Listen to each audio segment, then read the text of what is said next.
right, everybody, let's start making our way back into the ballroom. Some of y'all did good and came back on time. Some of y'all sneaking in a little late.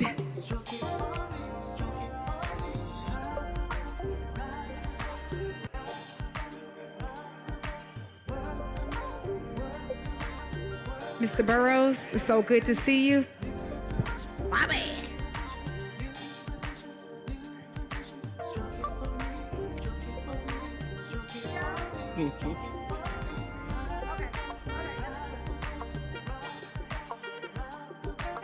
All right, y'all. If you're in the hallway, start making your way back inside. We're going to go ahead and get started.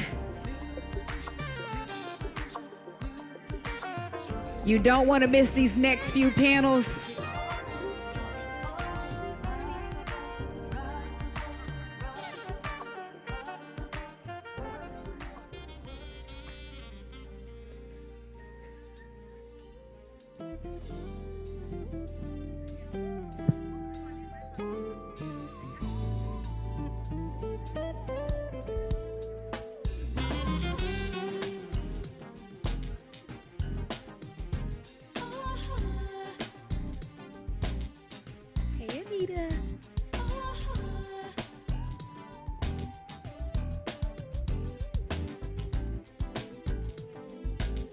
All right. So real quick, tell me some of the stuff that you guys have learned so far or that is sticking out to you that you're going to apply when you leave here. Again, we can come to these conferences. Yeah, I've been to so many conferences that's like super surface level. So our hope is that you're actually getting real information. And what I've been loving when I was standing in the back of the room, oh, when y'all pick up those pens and start writing, I'm like, yes, God, I love it. So anybody want to share some of the things that they've learned? Maybe one thing? All right, right here. The power of one. I'm telling you, every time you go home, that's all we're so busy concentrating on scaling. All you need is one and the scale's gonna come, all right? I think I rhymed. All right. Anybody else? Y'all ain't learned nothing? All right, right here. The bird dog strategy is amazing. Right here. The wholesaling is a really, really great. Anybody in here that's a master networker?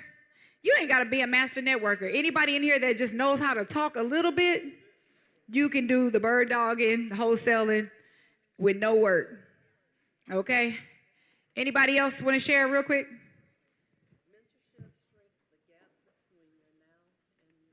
She said, ooh, that was good. Mentorship shrinks the gap between your now and your next. So that's real good. I love that. All right. So we've been talking real estate strategies, but we like to talk money around here. All right.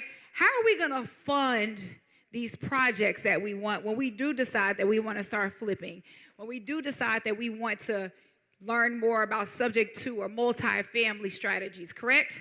Well, we have an amazing panel coming up for that. It's called Show Me the Money. Can somebody say, show me the money? One more time, y'all. Show me the money. All right. Y'all, please help me welcome Miss LaTanya Donaldson. She's the National Director of Multicultural Lending for Prime Lending. She prides herself on creating programs and policy that allow people of color to obtain funding for housing incentives around the country. And Miss Debbie Medina, the Fix-It Queen, y'all. She is the expert grant writer who specializes in helping companies obtain grants to fund their real estate projects all over the country. Y'all clap it up one more time. We need that energy, y'all. I know we ate, but we got to keep the energy flowing, all right? All right, so the money folks, we've been waiting for y'all all day. How y'all doing? Everybody good? We're doing great. Okay, great. So before we get started, Debbie, you got to tell everybody why they call you the Fix-It Queen. Because I fix everything. I love that. No, I guess birthing out of the real estate business. I've been in the real estate game for 23 plus years. And always had a passion to do this business just from nothing, right? I had no mentor, I had nothing. So what I like about today is that you're getting so much information and you're seeing people of color doing the same thing. When I was in the industry, there was nobody in there for me to go and talk to. So this is what I like. So out of that birth, it was like, hey, how can I solve a problem? How can I help people with their business? And, part of it came through mentorship and things of that as well. But there was more than just real estate flipping, more than wholesaling. But now it's like, people always say, well, I don't have the money. I said, the money's not the problem. Find the deal and I'll get the money for you, right? And I always tell people that. Don't come to me and say, because I don't have the money. It's not about the money, it's the deal. If you bring the deal to me, I can get the money for you. But then I said, well, everybody's lending money, right? Everybody can give money. There's so many hedge funds and private equity companies that are giving money out there. But what about if I can get money for you that you don't have to pay back? You speaking my language now, sis. Okay, I love it. So with that experience that I had in real estate, I also had 20 plus years of experience in nonprofit and writing grants. And I was like, how can I merge those two together? And what does that look like? So I took the knowledge of me knowing how to write grants and my for-profit industry business and merged the two to make this successful and get money for you for projects that you don't have to pay back. How you like that? Love it. Okay, we're going to dive into that in just a little bit.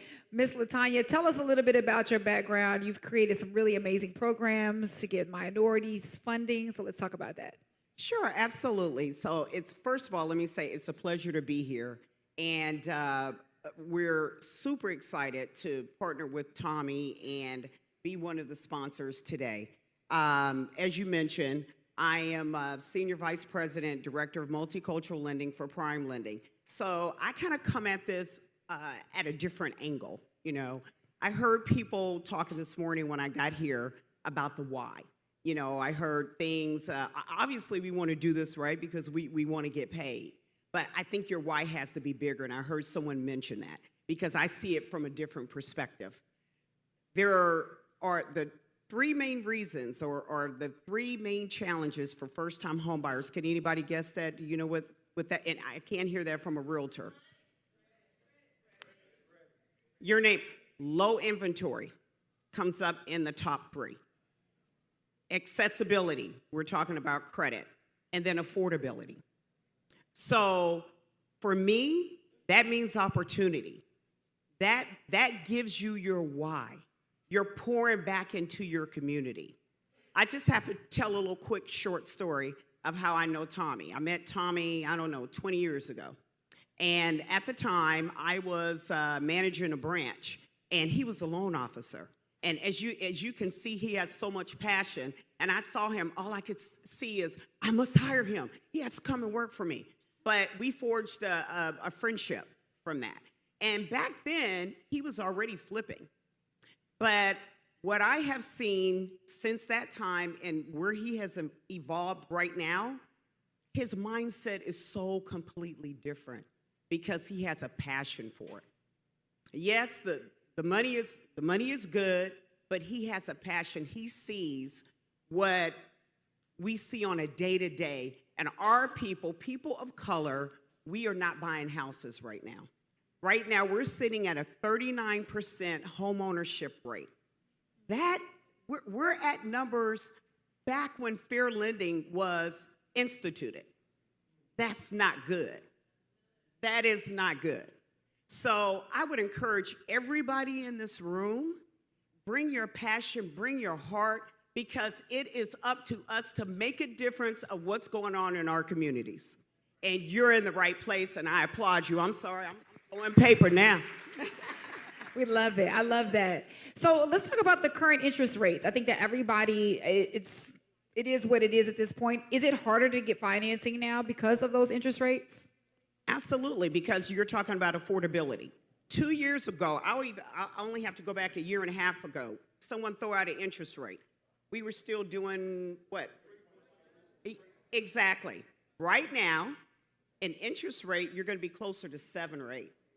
All right, we're talking a $500 difference in payment. Now, I have to tell you, I came in this business 25 years ago when I was 2.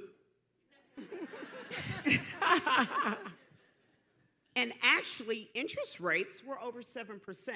I believe the market is normalizing again. I think any realtor in here would agree with me. We're just normalizing is okay. In other words, y'all, we got spoiled. So this 2, 3%, 4%, tell your clients to stop sitting around waiting on the interest rate to go down because it's not going anywhere. Get them up. Listen, we're talking about building wealth. That's your first step, is owning something, real estate. So tell them to get off the line and come join this party. I love that. I love that. Okay, so Ms. Debbie, earlier you mentioned grants. When we hear the word grants, our ears stand up because we're like, ooh, that sounds like money I don't have to pay back. So let's talk about that. How can somebody get a grant for real estate? So my lawyer answer, it depends, right? But everybody can get a grant. It's the strategies and how you get those grants that'll make you successful, Because I have experience in the real estate business, my strategic alliance with a lot of different partners and people I collaborate make a big difference when they talk about, I want to get a building for my program, or, I want to house people in a certain community. How do I give affordable housing? How do I put this domestic violence program and put women in the homes? It still relates to real estate, right? Because real estate's the asset. But then to convert that asset into that passion that you have, that you want to help your community, where I teach this whole buy back your block community. That's a whole nother subject. Buy back your community, buy back your block. Similar thing. But that asset is there, but how do you make that asset and turn it into your passion? Most people who make money in real estate have to have some type of tax write-off. And if you make a lot of money, you really need to have a tax write-off. So if you have a for-profit business and then you create this nonprofit, you can always have that nonprofit either benefit your for-profit business, talk to your tax accountant to help you with those taxes, help you with creating wealth with your community by giving back, because we're teaching wealth building and teaching people how to leverage. All of that combined can help you be successful in your business and what you want to do with your passion. So there's money out there. We were talking out in the hall earlier that there's so much money out there because that's the buzzword, affordable housing now, right? Yeah. There's so many dollars out there for people who are investors in this business. They don't realize that these different cities are giving you $40,000 and $50,000 and $60,000 just to put people in homes, just to build a house. They're giving it back to you because they need housing. So there's a lot of money out there in the communities that you can really gain to help you build that wealth for your real estate business. So leveraging the two. So we could talk about that. So I love that because it sounds to me, I'm always going to break it down on like a very digestible level. You're taking what you're doing in real estate, which is a for-profit business. Your passion can be giving back to the community, your nonprofit business. You're merging the two together, which allows you to be able to get grant money because technically the grant money is for the nonprofit side that is functioning under the profit side. Is that? Also, yes. And then help you with that, your nonprofit can pay for your building for your for-profit. Everybody in here about to start a nonprofit today. But it's how you do it. Like I told them folks, you just can't go after grant dollars. That's not how it works. People say, I can write a grant, I'll do this. That's not how you do it. You got to be strategic and relationship building and all of that to learn how to go after and get the dollars that are in your community for those projects. And that's when we'll just contact you because yes, if you've ever tried to write a grant before, it takes a special person to write a grant. You have to know what you're doing.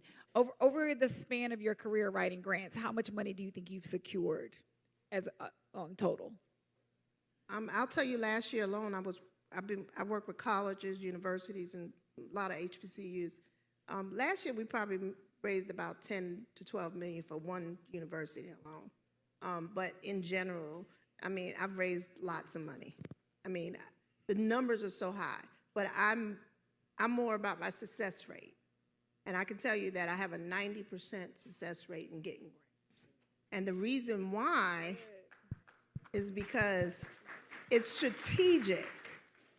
So people ask me, well, you know, if you do this, what do I get out of this? Can you go after 100 grants a month? I'm not going to write 100 grants a month. Doesn't make sense. It's not aligned with your vision and your mission of your business. Why would I write a grant for something that doesn't make sense for your business? Because you're not going to get the money. And you're not going to mess my success rate up because of it. Yeah. You know, some people say, oh, I'll write it because you want me to write it and just pay me. No, I'm not going to do that. Okay, that's awesome. Thank you. I appreciate that. Ms. LaTanya, is it easier to get funding for new builds or, you know? No, so the financing is the same, whether it's you're building or, you know, you're looking at something that's already existing. One statistic I'll give to you guys. I'm all about statistics. You know, when you're talking about flipping homes or becoming investors. In today's housing supply, or our housing supply right now is aging, and 80%, or at least 20 years, 40%, or at least 50 years. That represents so much tremendous opportunity for pre-existing. But in terms of financing and the qualification and how you you know, acquire the home through financing, it doesn't matter if it's a new building or if it's existing. Okay. What are the top mistakes that people are making when let's say they're investing in real estate and they're coming to get funding from you? What are the top mistakes that you're seeing that are causing them to be denied? Not being prepared with your, you know, with your documentation. I would say that is probably the number one reason. You know, whoever you're working with, make sure, first of all, that person is knowledgeable, because that's also a mistake if you are because no one, you know, everyone is not created equal in this business. So make sure that you're with someone that's setting you up for success. They're letting you know, hey, this is what you have, and then whatever they're asking you for, you need to produce it. Because when you don't, I mean, your chances of approval have dropped significantly. And when you say so give us some examples of some of the items that they'll need to have in place. So tax returns, I know, and it depends, right? But and let me say this, in my role, I'm not so much in underwriting, so I'm going to defer you guys out to our table. Carmen Alexander is in the back, who can talk more specifically and get into the weeds of that. But things like your tax returns, your asset information, you know, your employment information, so those type of things like that. Okay. Yeah. Okay, Ms. Debbie, someone wants to get a grant. What should they be preparing right now? What are some of the paperwork, the steps, the mission statements, the whatevers that they would need to contact someone like you to kind of start that process of attaining a grant for their real estate investments? So the big key is, right, if you don't have a nonprofit right now and you decide that you want to get one, the process usually takes about 6 months to get your determination letter. You can always work with a nonprofit that is in line with your vision and mission, and they can be your sponsor for your projects. So it doesn't negate that you can't do it now. So if you want to start now, you can do it now with that nonprofit.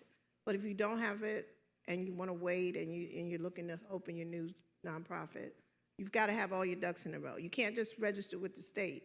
You've got to get a federally 501(c), 501(b), whatever it is that you're going after. You need to get that determination letter, and you need to be certified. And then there's steps after that I'll show you. So I don't just write grants.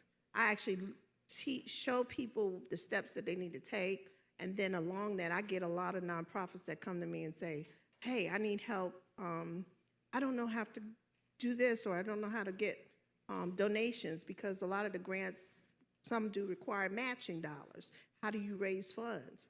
I even go through those processes and helping them because I've been in that business. So I show them how to go back, how to get the donor dollars, how to get giving dollars, because you have to have some time matching. You need to have your website, you need to have testimonies. There's a whole lot of things that you need for visually for people to see you and what you're doing in the community. That makes a difference. That's why I said the picture tells 1,000 words. It's not just about writing that grant. Okay, so how does somebody get in contact with you if this is a strategy that they want to use, you know, getting a nonprofit in attaining a grant for their real estate investing? How do they contact you? I will be in the back. I have a card in the back. I know everybody's got social media. My social media is private only because people come to me by word of mouth, right? I'm a relationship building person. But if you need to go to my website, it's thefixitqueen.net.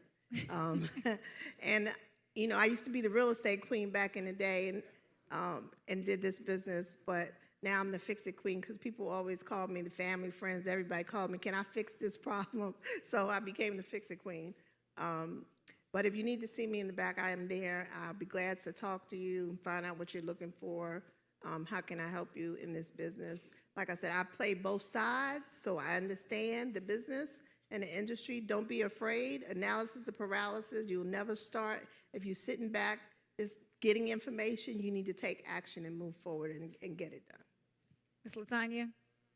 So yes, Prime Lending is located right outside these doors, and Carmen Alexander is there to tell you about we have like 23 different renovation programs that she can talk to you about. Investor loans is low as 5% down with a 95% loan to value. She'll be more than happy to discuss all that with you. We even offer a program where you can finance 1 year. I think I heard Tommy talking about that as I came in. So we do offer that program as well. But we'll be here throughout the afternoon to tell you all about or show you the money. Well, we want them to show us the money, y'all. Y'all clap it up for Ms. Latanya, Ms. Debbie. Thank you guys so much. Again, we have a lot of information and resources here. Make sure you guys are taking advantage and stopping by these booths and making these connections, y'all. These are some really, really, really great connections. All right, coming up, you know, when I first started investing in real estate, I would ask myself the question, should I put this property in my LLC? If I'm doing real estate investing as a side hustle, how do I get to write off more from my taxes than someone who is doing lashes as a side hustle? Why do I get that advantage? Well, our next speaker that's coming up is going to teach us all about that. He is a tax planner. He is a CPA, the owner of FSL Tax and Accounting Services. Y'all, he's been in the game for over 20 years, and he's going to break it all down. This can get a little complicated. So y'all know he's 20 years in. So if Fred goes too far, I'm going to grab the mic and ask some questions. I want to make sure you guys understand this. Y'all give it up for Mr. Frederick Lynch, everybody.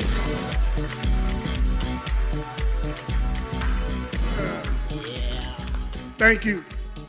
So just want to say, Tommy, I don't know what kind of people in this room, but this lady said she raised $10 million and people barely wanted to clap. But we're talking about $10 million. So, as she said, my name is Frederick Lynch. I am the CEO of FSL Tax and Accounting, and my whole mission is to help small business owners keep as much money in the pocket as possible. As they said, keep in the bag. So, as a tax professional, I work with small business owners, and I want to make sure that they understand what they're actually doing in regards to their business, financial planning.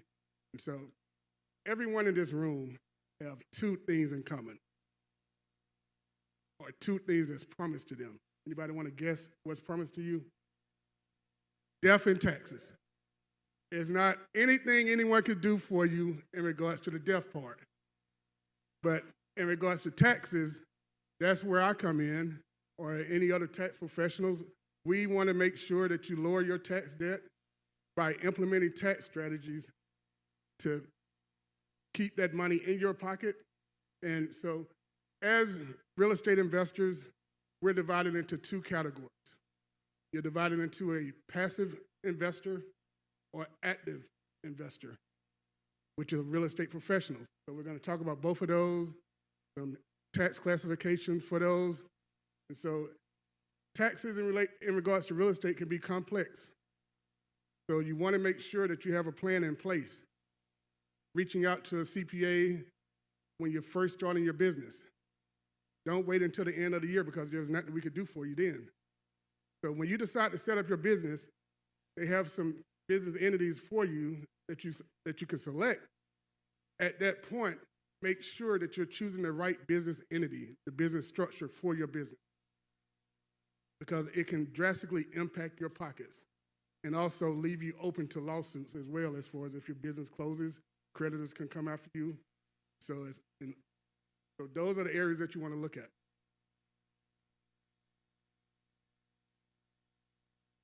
So when I talk about the business entities, we have some basic business entities that are related to real estate investors. Those business entities are sole proprietorship, general partnership, limited liability partnership, limited liability company, and S corps. So we also look at there are 4 classifications for these entities. So characteristics for those entities. So we have, as far as in terms of liability, this is what I was talking about. When you create a business entity, you have liability that you can open yourself up to as far as if there's a lawsuit. And we also talk about transactions, the taxation of the business, formation, and the maintenance, the annual maintenance of the business. So, people, the first one that we see on the board, we're all familiar with, the sole proprietorship. Please never choose to be a sole proprietor. If you choose to be a sole proprietor, you have opened yourself up for all kinds of lawsuits. So as real estate investors, you're probably going to have someone living in your property, renting your property out.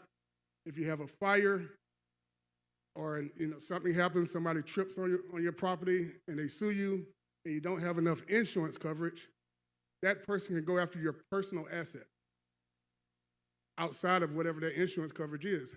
So you leave yourself wide open by making that selection of sole proprietor.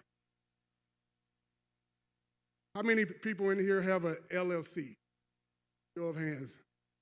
We're all familiar with the term LLCs. A lot of us are, and we push it as tax professionals, the limited liability company. The reason we push it is to give you some type of security in regards to those lawsuits and creditor protection. So when you choose to be an LLC, what you're doing is telling yourself, okay, I'm going to limit my losses to only what's invested in the business. You can only lose what's invested in the business. A person cannot come after you personally, after your personal assets, such as your house, your car, and your cash. You're limiting yourself. It is a little bit more difficult to create that LLC than a sole proprietorship, but it's worth it. It can save you a lot of money. Any questions in regards to business entities?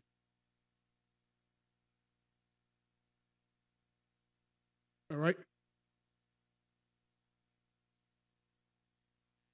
As I mentioned earlier, we have 2 classifications for investors. We have what's called a passive investor. By default, when you choose to be an investor, the IRS by default is going to set you up. They're going to classify you as a passive investor. So you actually have to prove that you are an active investor, which is a real estate professional. So keep in mind, by default, you are a passive investor. And that passive investor just basically means that you're not putting forth a lot of time in the business. You're not putting more than what those criteria is to meet that real estate professional, more than 50% of your time. You're not putting that into the business, especially for those that have a 9-to-5 job. It's hard to prove that you are a real estate professional if you have a 9-to-5 job. So and then we discuss, as far as we'll discuss later, that active investor.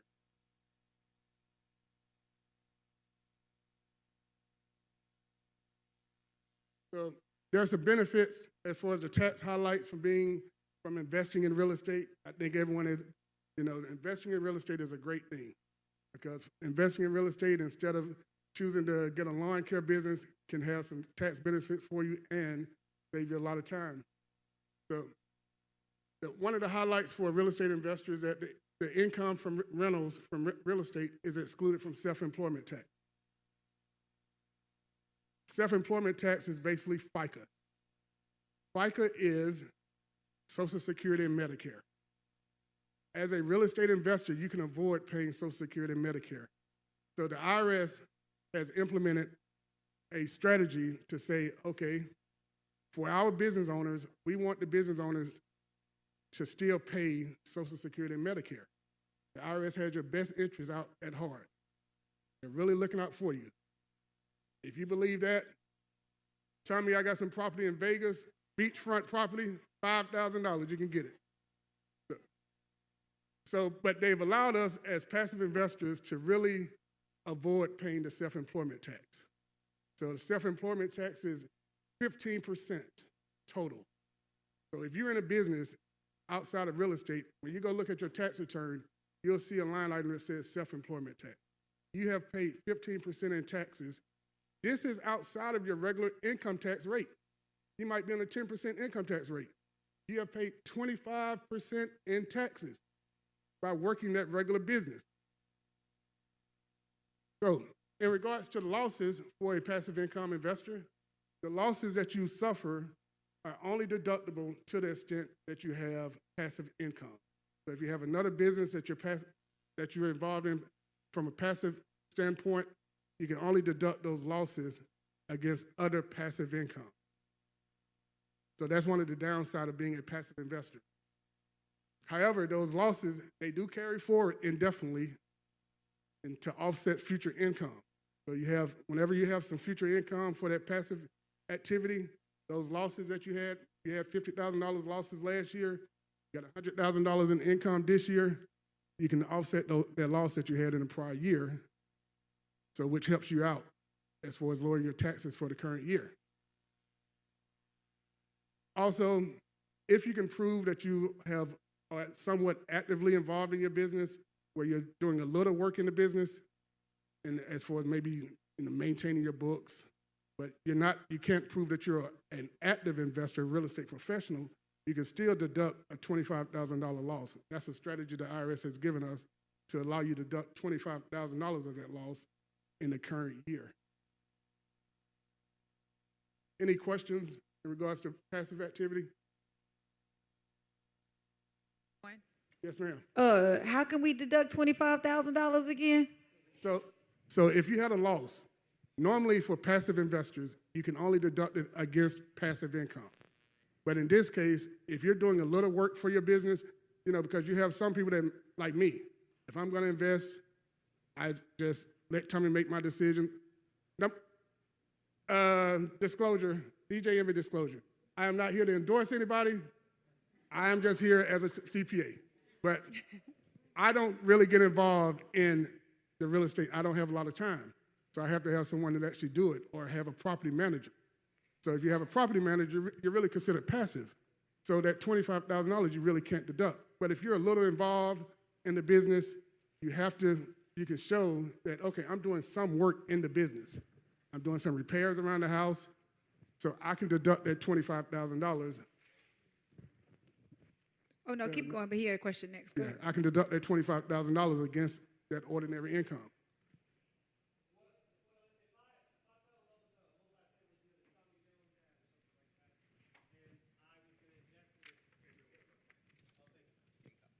If I was going to invest in a multifamily deal and I wanted to be a passive investor, what kind of activities would I need to do in order to be able to utilize that? And again, I know it's a gray area. It's not very clear by the SEC or anything like that, or by the not SEC, but by So tax pretty law. much in those deals, you're going to be passive. You're not doing anything, for those deals. His team is making all your decisions for you. You're not doing any repairs to the property, so you're passive. And hopefully we won't experience any losses from those deals. Isn't that right, Tommy? All right, so next. So as I mentioned, we have the real estate professional, a person that is actively involved in their business.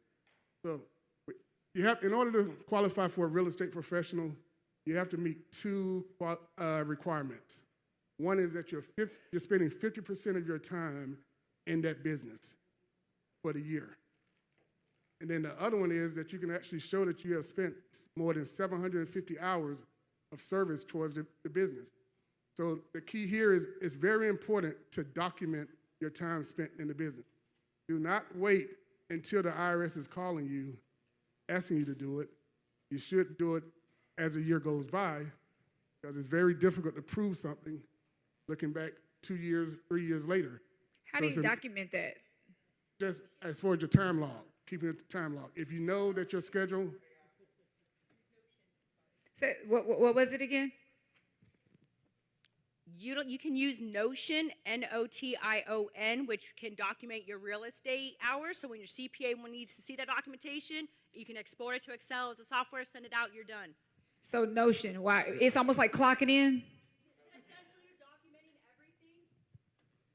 So you're just when you're on a Zoom call, when you're doing emails, when you're attending these conferences, you're educating. There's an app and there's an online software.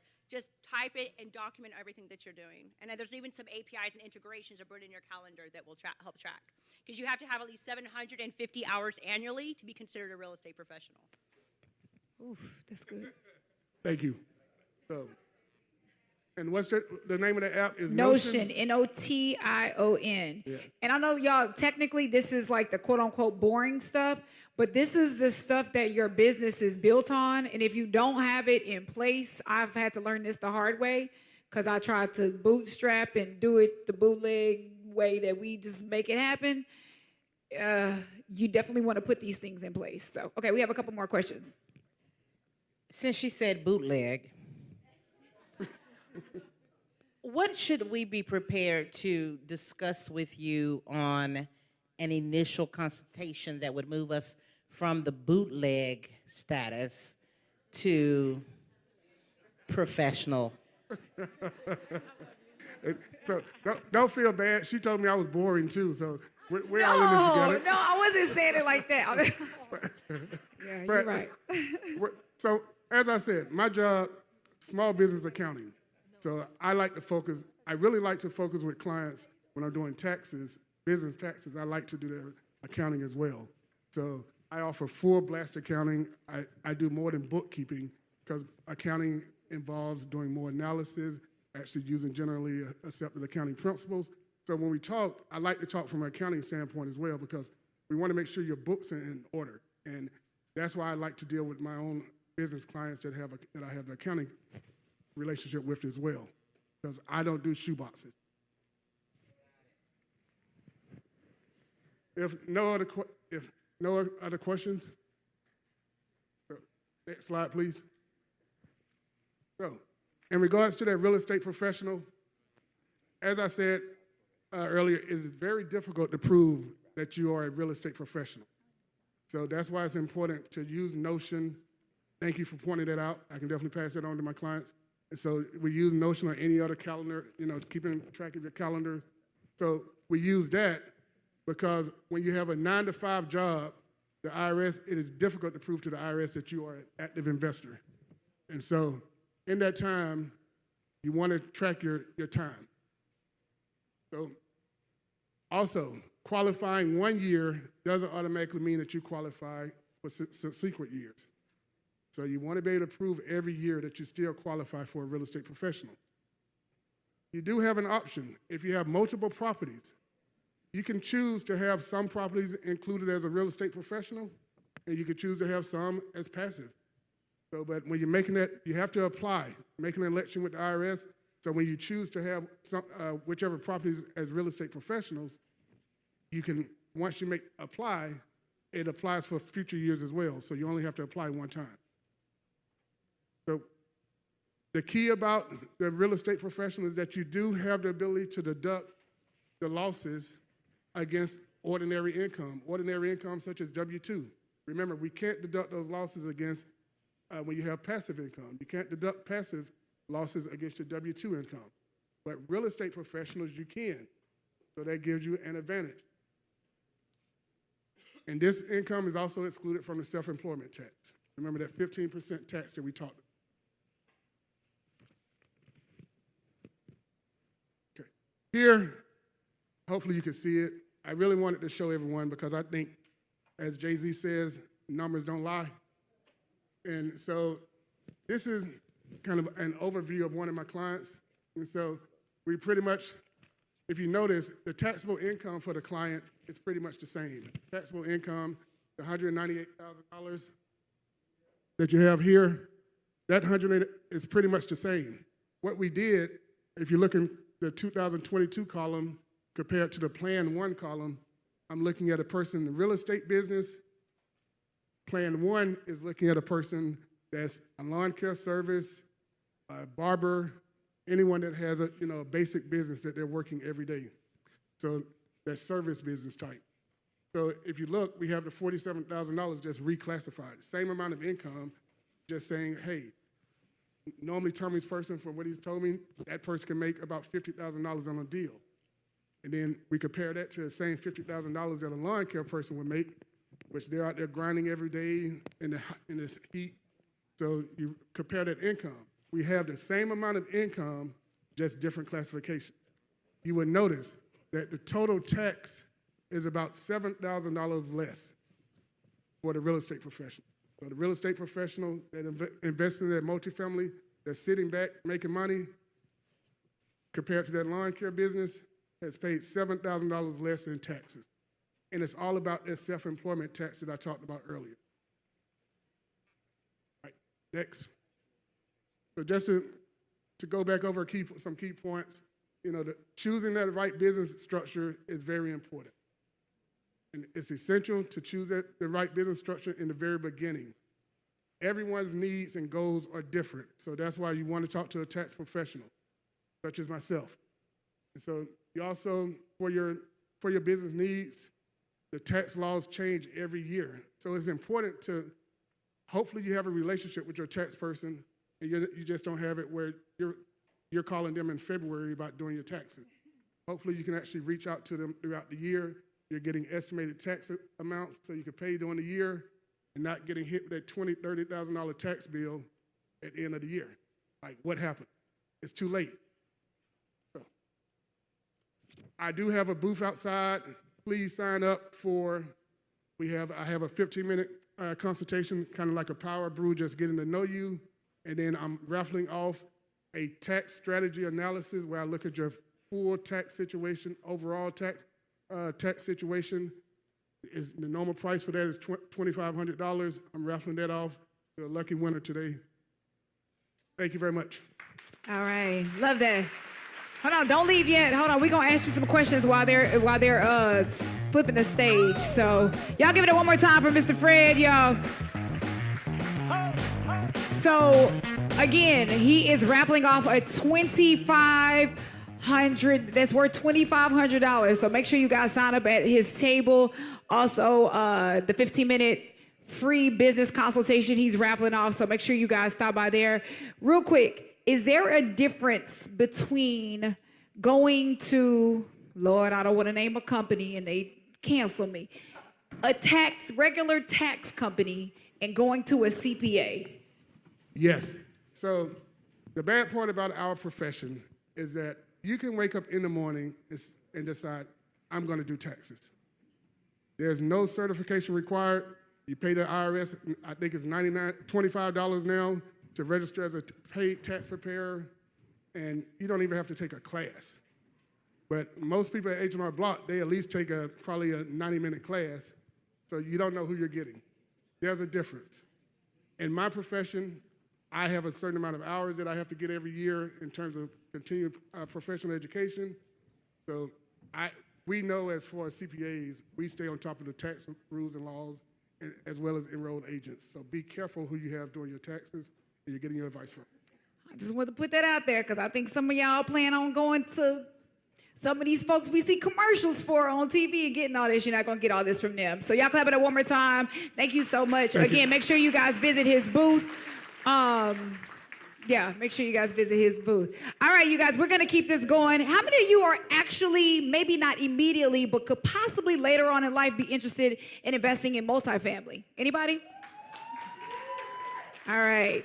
Well, it's definitely a way that you can go further faster. And I need everybody to repeat after me. Say syndication. Say syndication. Now, syndication means different things in different businesses. When I first started investing in real estate, I heard syndication. I'm a radio girl, so what did I think? I thought that meant that there were radio stations and they could hear me across the country. I didn't understand what it meant. in real estate. So everybody do me a favor and write this down. Syndication is a partnership between a group of investors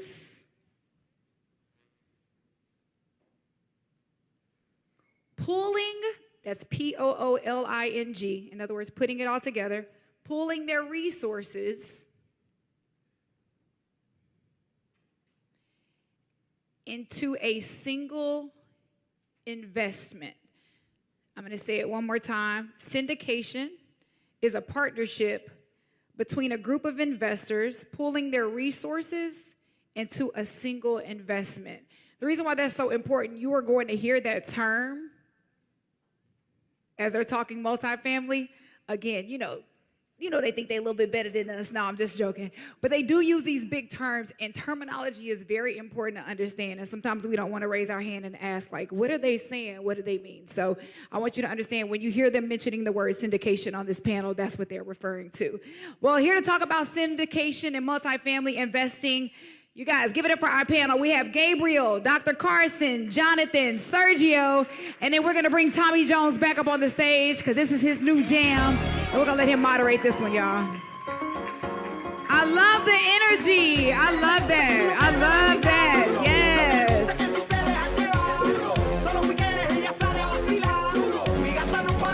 We need one more mic, please. One more mic.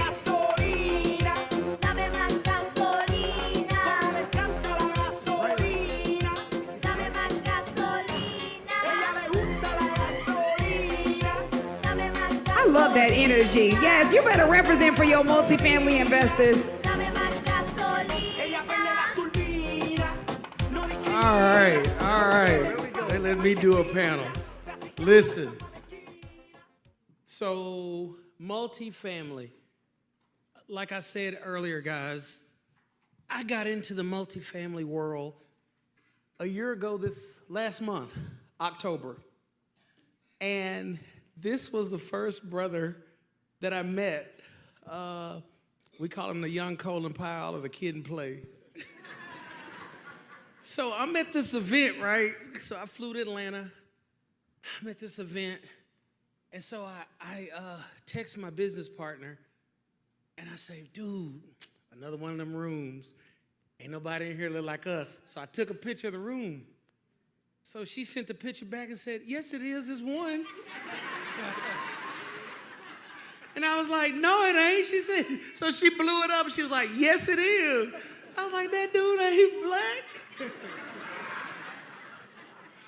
And so he had a hat on. So I walked up to him. She goes, yes, it is. You can go talk to him. So he had a name tag on. He's like, I said, man, this dude's name is Gabe. He ain't black. And so that's where our friendship started. And he has been a wealth of information. He has put me in the game. Like I said, guys, he is one of the chief reasons that in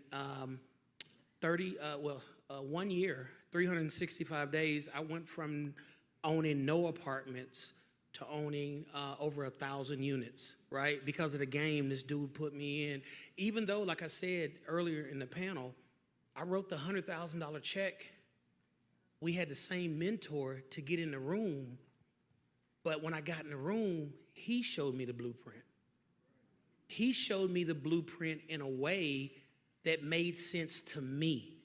He showed me the blueprint in a way that say, I can bring my natural skill set that I already have, and I can plug this in. He was like, Tommy, this is how you can win now.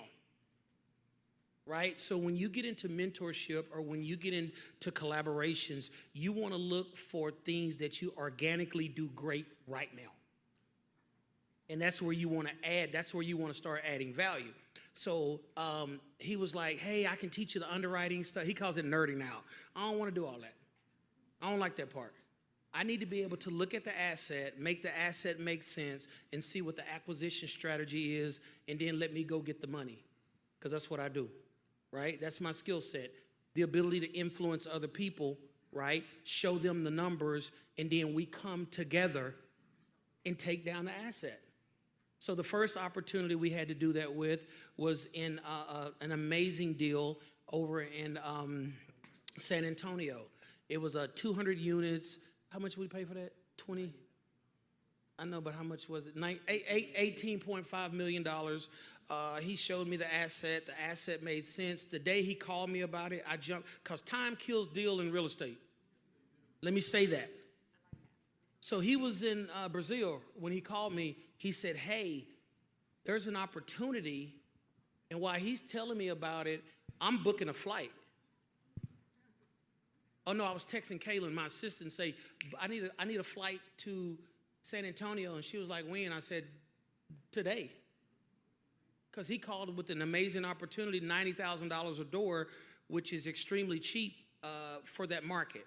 And so we went down, we looked at the asset. He's in Brazil. We put the deal together. We bought it. We closed. How long did it take to close on the deal?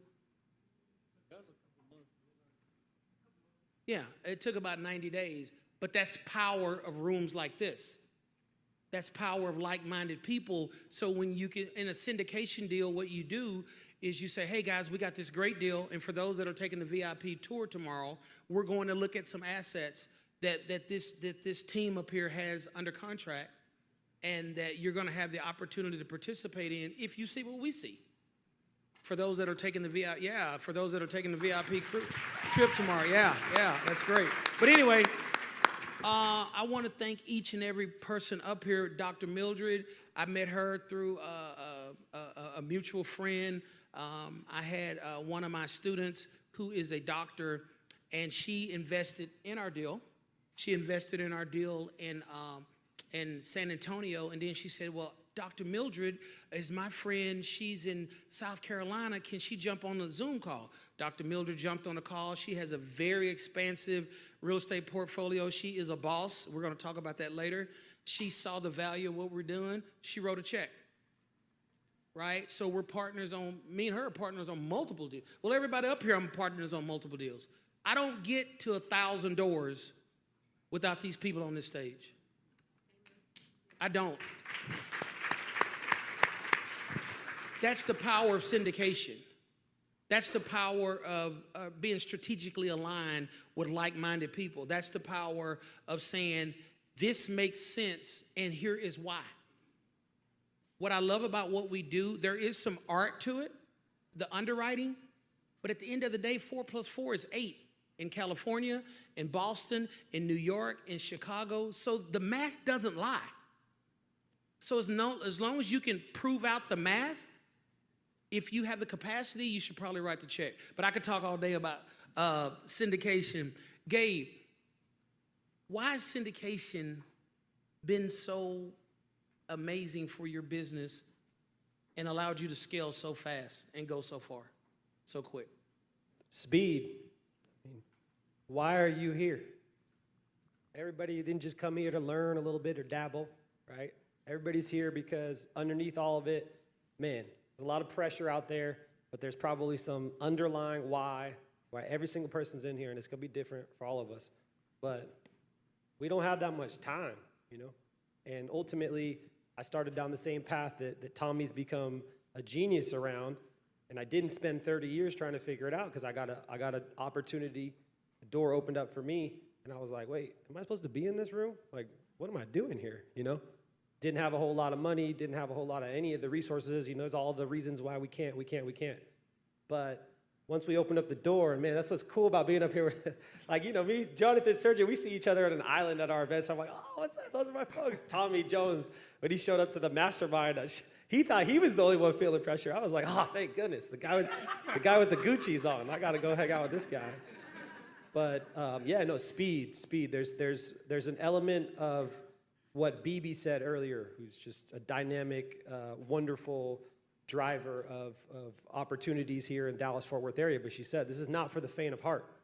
But once you get in and you're grinding, and you don't want to grind forever, so the quicker you can make it happen, the better, right? So that we can reach whatever it is that goal is that we want to be able to share with the world. A lot of times it's let's get the money so we can do the thing we really want to do to impact our communities, our families, our friends. And that's why we don't have that much time to get there. So speed was really the main element. And with that comes, like, don't feel any kind of way about being where you're at.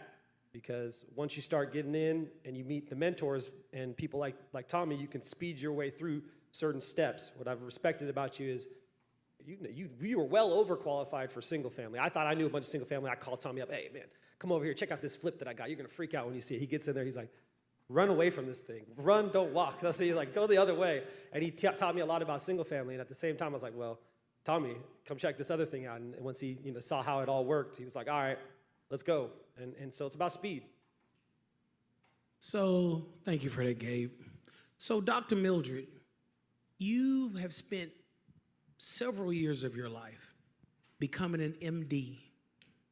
And when we met, you shared, can I share some of our coaching? Okay.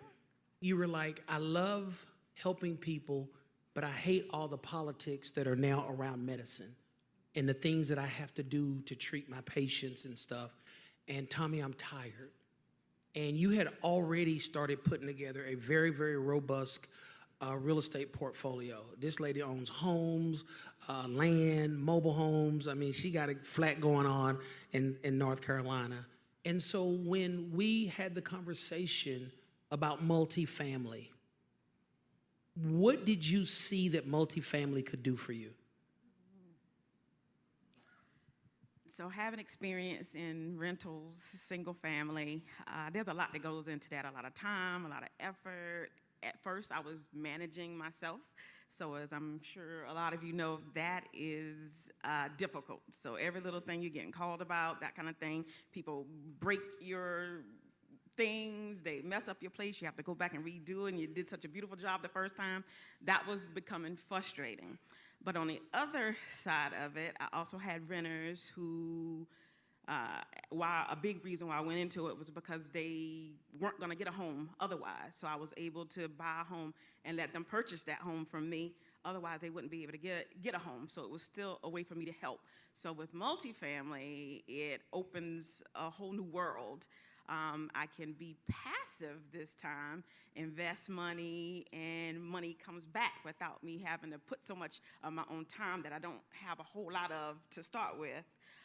So multifamily has opened up a whole new world for me as far as put your money in, you watch it grow, it comes back to you. I don't know that it can get much easier. So let me talk about the difference between being a passive investor and an active investor, right? So an active investor is somebody that's in the day-to-day operations, like Dr. Mildred said. She was, if the hot water heater broke down, they called her. If somebody had to be put out, she had to go do the evictions and stuff like that. That's a person that's active. Well, one of the things that she was excited about is that she could take a passive role in our partnership, meaning that she was able to write a check, get a check.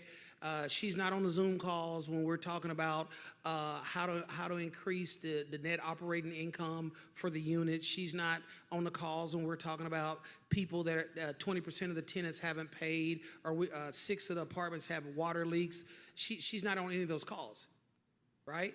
So it is now truly a passive investment, and we were able to, I think one of the things she was excited about, we were able to take some liquidity that she had, and I'll keep it high level, and redeploy it into some opportunities across several different opportunities that we were purchasing. And that money, probably on a 5-year, is what we looked at, a 5-year projection, goes from, can I say the numbers? Yeah. Goes from, I think her initial investment was a little over, aggregate was a little over $400,000. It goes from $400,000 to almost $1 million. That part. Go. Yeah. And those are very, very conservative numbers. Now, a person will say, well, I don't have that to deploy, but whatever you deploy, if it can be doubled, then it's doubled. Whatever your double is what your double is, right?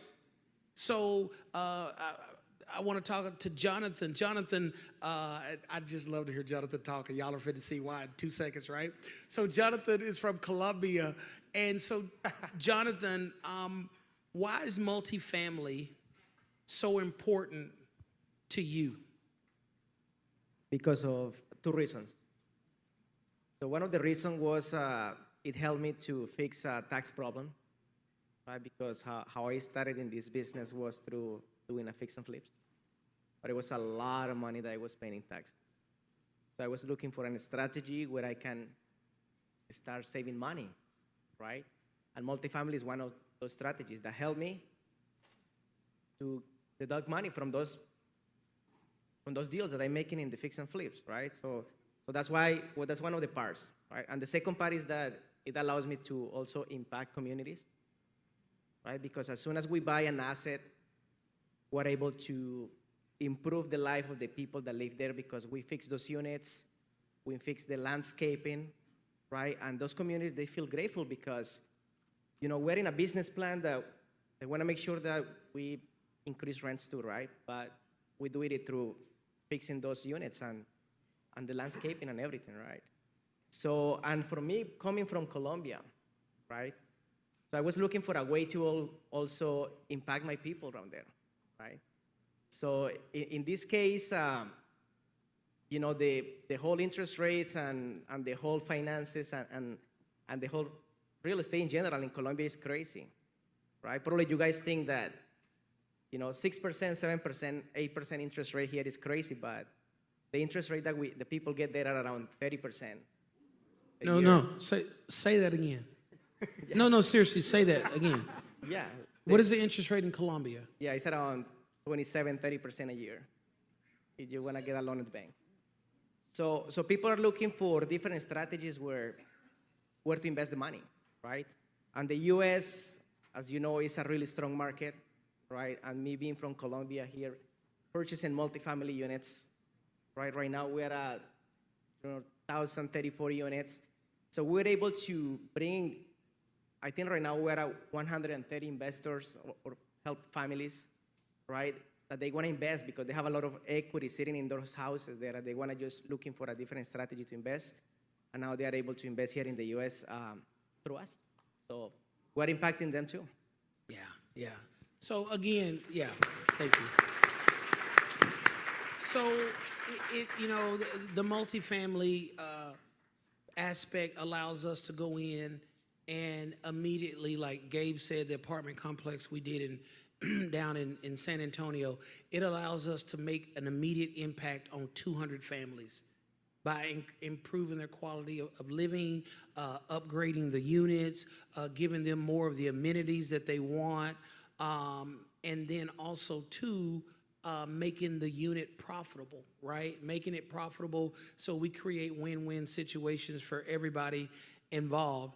Sergio, tell your story about, you know, you come from an entrepreneurship family with the concrete business, but why you wanted out based on how your dad saw business and stuff like that. You know, it's people want to be the boss until you got to do boss things, and I learned that pretty early. After I went to college, I went to the University of Texas at Arlington. I got my degree in construction management. I'm doing construction. I'm taking over the construction business with my siblings. You know, it's something that's very, very difficult. We lost over $1 million learning how to run a business. And we didn't know any better. Nobody taught us anything. Absolutely nobody. We're screaming for help. We're drowning. Hey, we don't know how we're going to make payroll Friday. Someone teach us how to do this the right way. Nobody. Everybody's turning their shoulder. Oh, well, shit, you know, try to figure it out. Or I would go do this, I would go do that. But it's really, I mean, it's too late. We're drowning. There was weeks that we don't know how we're going to make payroll, like I said. And that's what kind of, it transitioned me into a different mindset. Once I read the Rich Dad Poor Dad book and I realized what side of the quadrant I'm on as an owner, right? Because I mean, I got my own company. People think, oh, I got my own company. I can do whatever I want. And really, on the spectrum, I'm self-employed. I'm on the wrong side of the quadrant. I need to be on the investor side to have my time back. So I got into the real estate to really buy my time back because I'm working in the business. I'm not working on it. That's one thing I realized. I'm working in the business. I'm answering all these phone calls, all these headaches. And that's one of the main reasons. If any entrepreneurs out here that have your own business, you might feel, or you probably know what I'm talking about. It ain't easy. And there's got to be a way for you to transition over from the self-employed, the employee, into the investor side of things. So that's how I was able to really just transition and to open up my family's mind on what is it that we got to do. We need our time back, and we need to turn things around. Like that. So,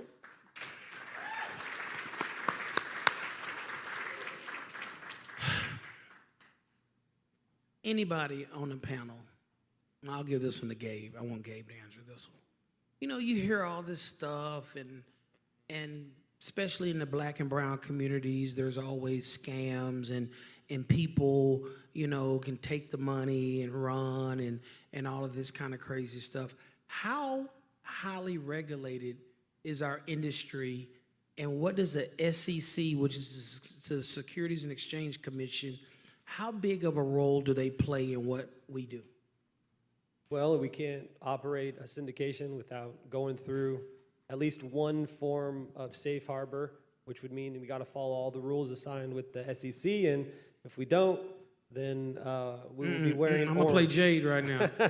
That's too granular. Yeah. What does that safe harbor mean? Depending on how money is raised by a sponsor, we have to make sure that we are looking only at people that have. So there's 5 or 6 different ways. That's why I'm not trying to get all deep into the weeds. But at the end of the day, the SEC will keep all of the sponsors on a very short leash when it comes to raising capital.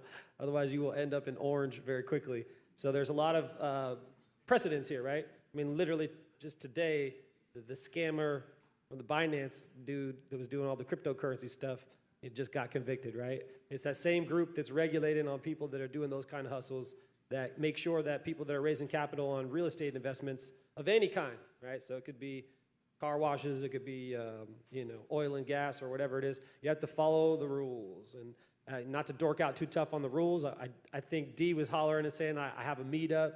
If anybody wants to come out to my meetup, that's local. All right, we do the Apartment Investor Mastery in Allen. If you guys want to come out at some time, that's the right group of people to kind of sit down and dork around about, hey, am I an accredited investor or not? What's that mean? You know, can I invest in these deals, or what do I got to do to get into people's deals? But at the end of the day, from a regulation standpoint, I think that it's still important to trust but validate. So I think somebody was mentioning earlier about using opportunities like this to get to know people on a deeper level. And Brooke was talking about this, right? Like break bread with the people that you trust, or work with your coaches or your mentors in order to kind of diffuse the masses and try to find the people that really are a good fit for your dollars or your time or your resources of any kind. And so I think it's important to note that the SEC is critical, but every time I've done an investment, because I started as a passive investor, I started as just putting my money into somebody else's hands, have your lawyer review it, right? Make sure that you get a good lawyer to sit down with you and go line by line the first time. You don't have to do it every single time, but really that's a great way to get educated, is just put your money out there and take a shot at it with the support of specialists. Man, you guys did not think Fred was as sexy as I thought Fred was, but when you see a good CPA, and Fred, he answered my question very directly, and he had all the tips and tricks, and I'm sure there's a bundle more behind there. Well worth it. I'll throw a name out, Jade, H&R Block. Don't do that. Go find Fred. Go find somebody that knows how. You guys are in a real estate event, so clearly you're interested in real estate. Find a CPA that knows how to play the game, because real estate's the only thing I've ever found where the more you learn, the more tips and tricks, and it gets better as it goes. Stock investing, it did a lot of that. The more you do of that, fees hidden. My tax situation's worse than I thought. And same thing with owning businesses. A lot of things you don't understand where you're like, damn, I got to pay payroll taxes? What's payroll taxes? I got to do that. But real estate investing has been the one where everything you uncover, you're like, oh, I could have cut my taxes in half just by doing that little move there, or talking to my CPA about this. Anyways, I won't go on and on, but yeah, no, heavily regulated, still trust but verify, find specialists, find coaches, find mentors, and get after it. Don't be afraid to take that final step. Don't let that excuse scare you about worrying about getting hustled, because you can unwind that risk if you put the time in. Great. Let me ask a question by show of hands. How many people have a general physician that you go to, just your regular doctor, right? Show of hands? Okay. So if you had something with your cardiovascular, your heart, would you just go to your regular doctor? They're an MD. They have a license. Would you go to Dr. Mildred? She's an MD. I mean, she's a pediatrician, but why wouldn't I go to her for my annual checkup? Right? So I said that to say, guys, when you have specialized needs, you need to go to somebody that specializes in that, right? So if you are looking to be very, very strategic in lowering your taxable liability, you don't need to go to a general person that prepares taxes. You need to go to somebody that you can sit down with and you can be very, very intentional. Because as hard as you work for your money, you're away from your family, you're away from your friends, you're away from the stuff that you really want to be doing, but we don't hold our money as accountable, right? We just let our money do what it wants to do. We just say, if they're, like Brooke said earlier, if they're paying 4%, okay. Now, I was away from my family. I know Brooke traveled when she was in corporate. She's away from those beautiful girls and stuff. But we don't hold our money to the same level and say, hey, I gave up a lot to get you. Now I need you to go reproduce yourself in a massive way. I need you to give me a vehicle, Tommy Jones, that I can take and redeploy money that was dead. We took that from other hospitals that she had worked at, where the money was just lying dormant. I said, Dr. Mildred, let's redeploy these assets. Let's take this money, let's leverage it, and let's do this. And this gets you one step closer to doing what you want to do, which is medicine on your terms, right? Guys, this has been our session. And Jade, I stayed on time, so I hope you're happy. So we have y'all give the panel a hand. Y'all give it one more time for Gabriel, Dr. Carson, Jonathan, Sergio, and Tommy.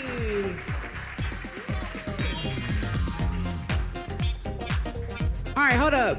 This is how I know Tommy has gotten bougier as the conference has gone on.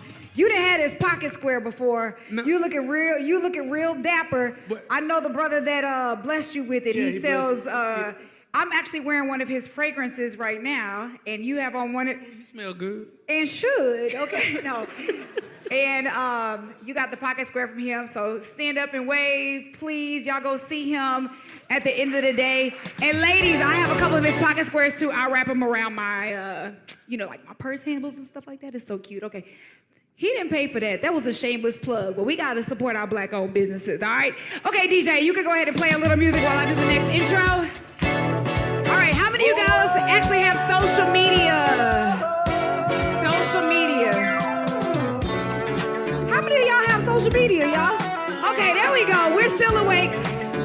We're almost done, y'all. We're almost done. I hope this is good information. A lot of us do social media for fun. Some of us do it for our businesses. But let me tell you, I saw these brothers speak, and I was sick to find out how much money I was leaving on the table, because everybody say, I can turn data into dollars. I can turn data into dollars. All right, and we are going to, we'll just sit right here in these three middle chairs because they didn't switch out the stage for us. Y'all do me a favor, put your hands together. From Black Wall Street, you guys, Martell Matthews, the CEO of Black Wall Street, and Marcus Bowers, a Navy veteran, the co-founder of She's Happy Hair. He was also named Top 40 Under 40 by the Houston Black Chamber of Commerce. All right. There we go. Thank you, kind sir. Can we give you this too? Okay. Yeah, somebody say okay. All right. Oh, we're gonna set it right here. Here we go. That's called live programming, y'all. All right, real quick, before we get started, fellas, thank you guys so much. Y'all came up from Houston to be here, so thank y'all. We definitely appreciate it. You know who I have not acknowledged all day today, and I feel really bad about it? Y'all know we have people watching online, people that couldn't be here in person, so we actually have an online presence. So everybody turn around to the back or to a camera that you see and wave and say, hey, y'all missing it in person. But they definitely wanted to get this good information, so we appreciate you guys tuning in online virtually. So, all right, let's jump right into it. Black Wall Street is killing the game. We're going to get into that in just a second. Y'all heard me say, anybody know what She's Happy Here is? She's Happy Here? I heard when I said that, there's a lot of the ladies in here that got weave for like, okay.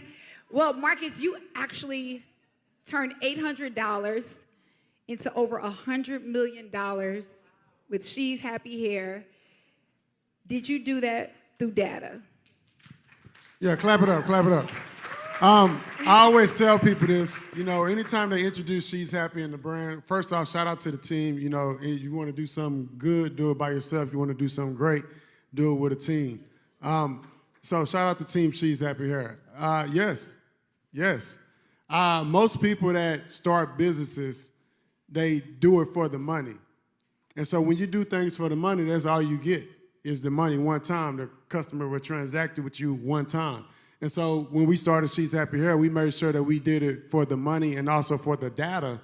So that way, after that transaction, we could tell the customer what to do. We could tell the customer to come back. We could tell the customer that we're having a grand opening right here in Arlington off I-30 in Collins, which is where the Arlington location is located. You know what I'm saying?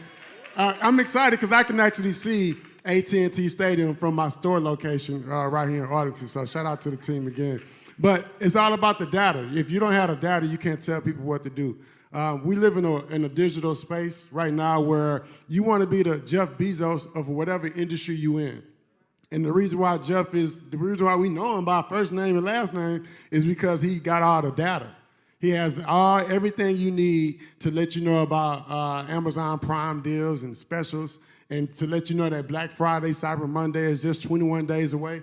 You know, but if you don't have that data, you can't communicate to those customers. You spend your entire life waiting on people to come to you instead of you telling them what to do. And so no matter what industry you're in, it's super important for you to collect data as if your life depended on it. I'm going to say it again. It's super important for you to collect data as if your life depended on it, no matter what industry you're in. So it's... did it help? Yeah, it's helping right now. We plan on having an amazing Black Friday, Cyber Monday sale, and the people in here wouldn't even know about it if we didn't have the data to email them, to text them, and to let them know that these sales existed. I love that. Well, I love the fact that you bring up data, which we're going to get into like exactly how to do that in just a second. But Martell, COO of Black Wall Street, since 2015, you guys literally built this brand to over 1 million followers. That is 16, 17, 18, 19, 20. In 8 years. That's not a long time. Let's talk about that. How did you guys do that? We did it the same way that everyone in here can build your own brand. We weren't scared. We went out and we learned new things. So many people that I talk to, Jay, are scared to learn social media. They're scared to learn tools. They're scared to dive deep. Don't be scared. It's okay. Because right on the other side of that fear is your success, right? So one thing I always tell our team is if you actually want to grow online, you want to make more money, you're going to have to learn how to automate and delegate to generate.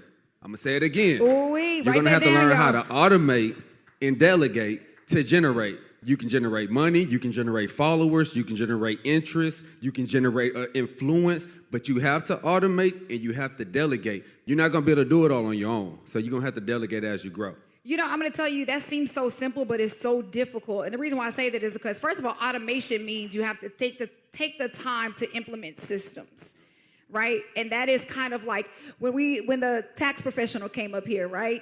That is kind of like getting your structure in order. And automation means getting those systems, finding out what works best for you. And then when you talk about delegating, Y'all know we don't trust anybody to delegate anything to. So that is a lot easier than it sounds. And see, you can trust the systems to do what the systems say that they're going to do. You know, sometimes you can't trust people to do what they say they're going to do, but these CRMs go do exactly what you prompt them to do. Your AI tools go do exactly what you prompt them to do. Your social media, we all got Instagram, but we all not making the same amount of money from Instagram because we prompt our social media to do exactly what we want it to do. So if you prompting these tools to do what you want them to do, which is give you some money the right way, then you'll see that result. All right, so I love to break everything down. You used a fancy term. Y'all, you use CRM. A lot of people don't even know what CRM is. I remember when I got my real estate license, everybody's like, do you have a CRM? And, you don't want to look crazy. I was like, I had to Google it. So tell everybody what a CRM is. Most important thing in business to me right now that you can learn is what a CRM is, how to use it, as well as automate and AI tools.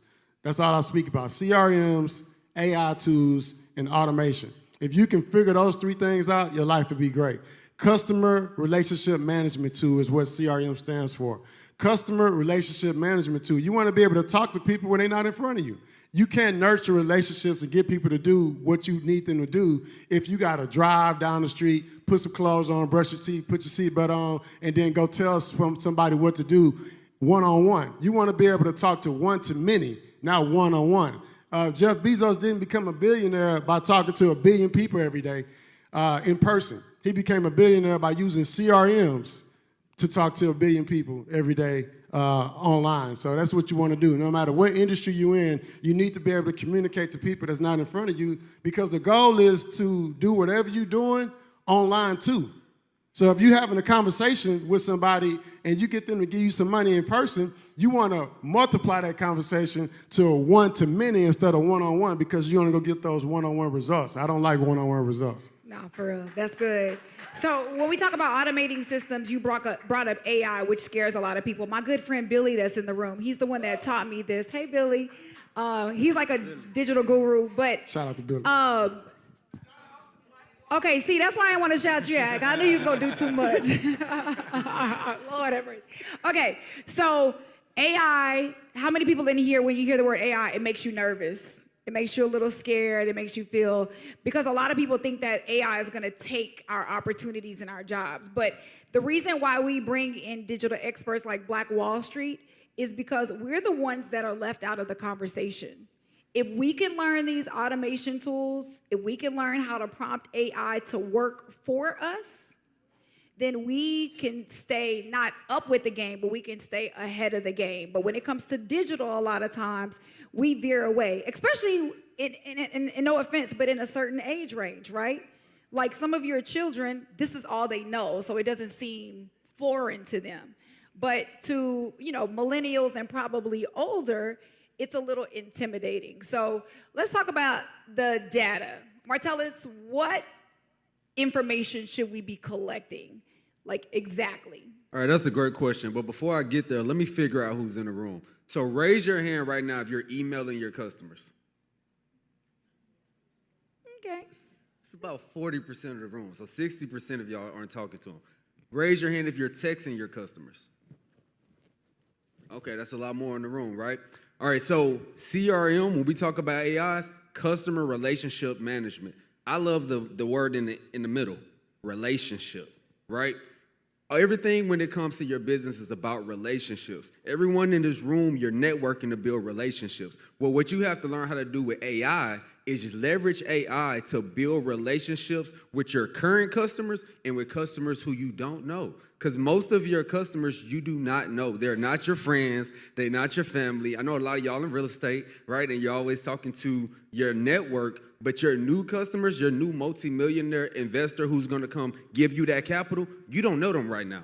And so for you to know them, you need to automate your systems and communicate with them. So Jay, what we do is we use ChatGPT. We'll use content management. I see you clapping. You must use ChatGPT. And so we use ChatGPT to help us with strategy, right? Because you don't just want to send an email one time. You want to set it up for the whole month, set it and forget it. So you're talking to your customers 3 to 4 times every single week. You sending them an email, and don't always ask them to buy your product. Give value. I love Gary Vee. Gary Vaynerchuk is one of my digital mentors, right? I love Gary Vee. And Gary, he got a book called Jab, Jab, Hook. Give value, then ask, right? Because when you give, you receive. That's biblical. biblical. Martellus, what is the name of the book? Because you give it a lot of game. They can't write that fast. All right, yeah, the name of the book is Jab, Jab, Hook by Gary Vaynerchuk. Okay. And the concept of the book is when you post on social media, when you communicate with your clients, give them value, then ask them for something. Because when you do it that way, they feel it's an equal transaction, right? So you want to do these things, but use AI to do it, right? And Mark is our CTO, so he gonna go crazy with the softwares that we use. But that would be my advice to everybody in the room, especially on a real estate level, because I see a lot of people who do real estate, and because they're not selling the physical product, they think that they shouldn't be emailing and texting their customers automated. They think, oh, my customer's gonna think this corny. They're gonna think, why you just sending me a message? No, your customers are gonna know what you're doing. They don't know what you're doing unless you say, hey, big head, what you got going on today? You know what I'm saying? You need to talk to your people so they can remember you exist, because it's a busy world. So, yep. So one thing I want y'all to do is pull out your phones if you can and text BWS, right, for Black Wall Street to 888-111. BWS to 888-111. Now, the reason why I want you guys to do that, you'll see how these automations kick in and you see how they work. The name of the game right now is to transform your followers into data. Once you transform your followers into data, then it's easy for you to transform the data into dollars. Right now, some of y'all got like 30,000 followers on the ground, but you don't have that in your bank account. And so we want to transform that mindset to transform your data, your followers, into dollars, and that's one way to do it. Using ManyChat, Mobile Monkey. There's so many AI tools that you can use to change your family tree. And before I pass it over here to Jade, I want y'all to know, if you're not using AI, you should be afraid of, AI stealing your jobs. The people using AI are the people that's going to steal your jobs. AI is not going to steal your jobs. So if you don't want people to steal your jobs or AI to steal your jobs, start using AI and add it to your toolkit or your skill set, and even add it on your resume if you have one. But if you're not using AI, you will get left behind for sure. This is my last point. It's not just about ChatGPT. It's not just about talking to your customers with AI. AI, you can do anything. If you can think it, you can do it. There's an AI tool for that. Remember when apps came out, there was like, there's an app for that? There's an AI tool for whatever it is you're struggling with, whatever it is you want to do. If you don't have a website today in 2023, why not? You can go to Durable AI right now and create a website. Right? Meet me in the lobby after this, and I'll create an AI website for you right now today before we leave in less than 30 seconds. So, yeah, meet me in the lobby. Go ahead. I'm sorry. That boy is good. Y'all see how he just collected all y'all's data in about 10 seconds? What was the text number again? Thank you. I was talking fast. I got you. I'm going to let you do the text number, so the word is BWS, 3 letters, BWS. Text BWS to 888-111 to stay connected to all things Black Wall Street. Okay. So we want to get these systems. We want to collect the data. What information is important? Name, phone number. Let's break it down. Let's go basic so they know exactly what they need to be collecting. So first-party data is the most important thing, right? First-party data, name, number, email. I collect the phone number first because the easiest thing to get from somebody in person or online is the phone number. I have a bunch of stores across the U.S. Great customer service is when a customer comes to the register and we say, hey, you want to stay updated with all things She's Happy Red, what's your phone number? They shout the phone number out one time, 713-505-5666. Don't be calling my number and stuff, right? So they shout that number out. Now, at that same transaction, if I ask for the email first, it's a horrible experience. Because if I'm like, hey, what's your email? It's MarcusBowersTV@gmail.com. They might spell Marcus with a K. They might put at Yahoo instead of Gmail. And so now you're asking the customer, hey, can you spell that? Can you pronounce that? What was that last? What was the .com? I forgot all that. So the first and easiest thing to get is the phone number. After you get the phone number, you can automatically start asking for some of those other things, the birthday, which is important because if you don't celebrate with the people, they're not going to celebrate with you. If you're not telling them happy birthday, happy Groundhog Day, Merry Christmas, happy Thanksgiving, then when you emailing them and telling them to give you some money, they not. They be like, man, you ain't celebrate Hanukkah with me. You know what I'm saying? I celebrate Hanukkah too, by the way. You know, I'm celebrating all the holidays because I want all the money. And if you want all the money, you got to celebrate all the holidays. You know what I'm saying? You know what I'm saying? So if you don't celebrate with your customer, then somebody will. That is hilarious, but that is so real. So many of y'all gonna be adding the holidays this year. How many? I love that. Okay. You mentioned AI tools. Give us some. What was the one you said for the website? Look, at the end of the day, it all sounds good, but I want them to be able to write down some of let's do 3 AI tools that are important for any business, especially we're in a room full of real estate investors. So the AI for building your own website, what was that one? Durable.ai, D-U-R-A-B-L-E, Durable.ai.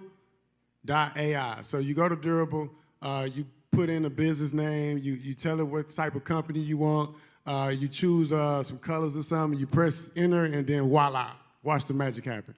Now, everybody here should have a website because it's 2023. We live in a digital landscape, right? And so even if you don't have a business, you should still have a website because everybody's a brand. Even if you don't want to be a brand right now in 2023, you are a brand. So Durable.ai is a great one. I would definitely throw out maybe, of course, we already said ChatGPT. I love video, VIDY.ai, video. I forgot the O at the end of the I. Yeah, VIDYO, yeah. Video, VIDYO.ai. Mini chat, I said Hold that on, one. wait. What does video do? Explain to them. Video is going to allow you to repurpose your content in a matter of seconds. So you take a 30-second video that you might have, made on YouTube or you might have made from your phone. You drop it into video. It's going to it's going to cut it up into different shorts. It's going to give you the graphics. It's going to do everything that you don't want to do in such a short amount of time. And then you can just post it right after they distribute it to you. So video, Descript is another one. AI tools. Okay, hold on. Slow down. Okay, so because I see y'all's hands are cramping up right now, but this is good information. So y'all see on Instagram a lot of the videos and they have, it's transcribed underneath and it looks all professional. That's what video.ai does for you automatically. So like for instance, today, if they get a recording of them being on stage today, they've been on stage for 15 minutes. That can make 100 different small videos. Everybody listens to everything very quickly, very short. So that's what he means by repurpose. You can take the information. If somebody at your house is asking you about what you're an expert at, right? Whatever your expertise is. You record it, you drop it into video.ai. You can turn a minute and a half answer into 5 different videos and it'll transcribe, make it look all fancy, look like you're all digital and technical. The next tool I want to ask you about is the texting tool. What is a good starter texting tool? They gave you a number that was 6 numbers. That one costs a lot of money. So you may have to start out with the 10-digit number. I'm doing 10 digits right now, but you can upgrade to the 6-digit. What website is that? So one of my favorite, first off, if you go to my Instagram, it's Marcus Bowers TV. This boy is on good. IG, He right? gonna plug Hey, all listen to me. If you go to my Instagram, I'm gonna change our lives today because I got a toolkit with like 170 tools in it. That's why I don't even want to guess and tell y'all the amazing tools that exist out here. So if you DM AI on my Instagram page, Marcus Bowers TV on Instagram, I'm gonna give everybody in here access to the toolkit. Marcus There's over 170 Bowers TV. tools. Marcus Bowers TV. There's over 100. It's life-changing tools in here, by the way. I've been accumulating these tools over the past couple of months since AI became a thing. So we're going to help somebody today. Now, your question. the texting tool. Texting. So I use slicktext.com. Now, there are so many texting tools that you can use in the world. You can even go on SlickText and Google SlickText competitors, and a bunch of them will pop up. I use SlickText because I know the founder of SlickText. You know what I'm saying? I got the hookup with SlickText. I got a bunch of keywords that I have access to along with a short code. So if you don't have a short code, you probably don't have long money. I'm gonna say it again. Short code, long money. Trust me. All the billionaires with short codes, they got long money because they got the short code. The reason why it's a short code is because that's the easiest way to collect data from people when speaking like this. If I was like, hey, y'all, text the word happy to 1-800-799-3678, you wouldn't remember that. But because it's just 6 digits, because it could be 5 digits or just 4 digits, that's a short code. So SlickText is valuable to me because I have access to a short code. Some platforms, you can't take a list from somewhere and upload it to your CRM platform. You can do that on SlickText. It's a certain format to do it. It's a certain way to do it. You do have to, kind of go on the back end and know some things, but that's why we got Black Wall Street here, because we can do a lot of these things for you that you probably can't do for yourself. Or we can teach you how to do these things for you that you need to teach and you need to learn to change your family tree. So SlickText, I use Klaviyo for CRM, which is for email automation. Email is easy. The name of the game, though, is the text. Marcus, what is the one for email? You got to slow down. Oh, Klaviyo, my bad. Spell it out. Klaviyo. So this is for my e-commerce. No, literally, C-L. K. Okay. K-L-A-V-I-Y-O, Klaviyo. Klaviyo is the e-commerce Shopify platform that all the millionaires and billionaires are using. I'm in there. I'm talking about myself. You know what I'm saying? That's me. That's what we use.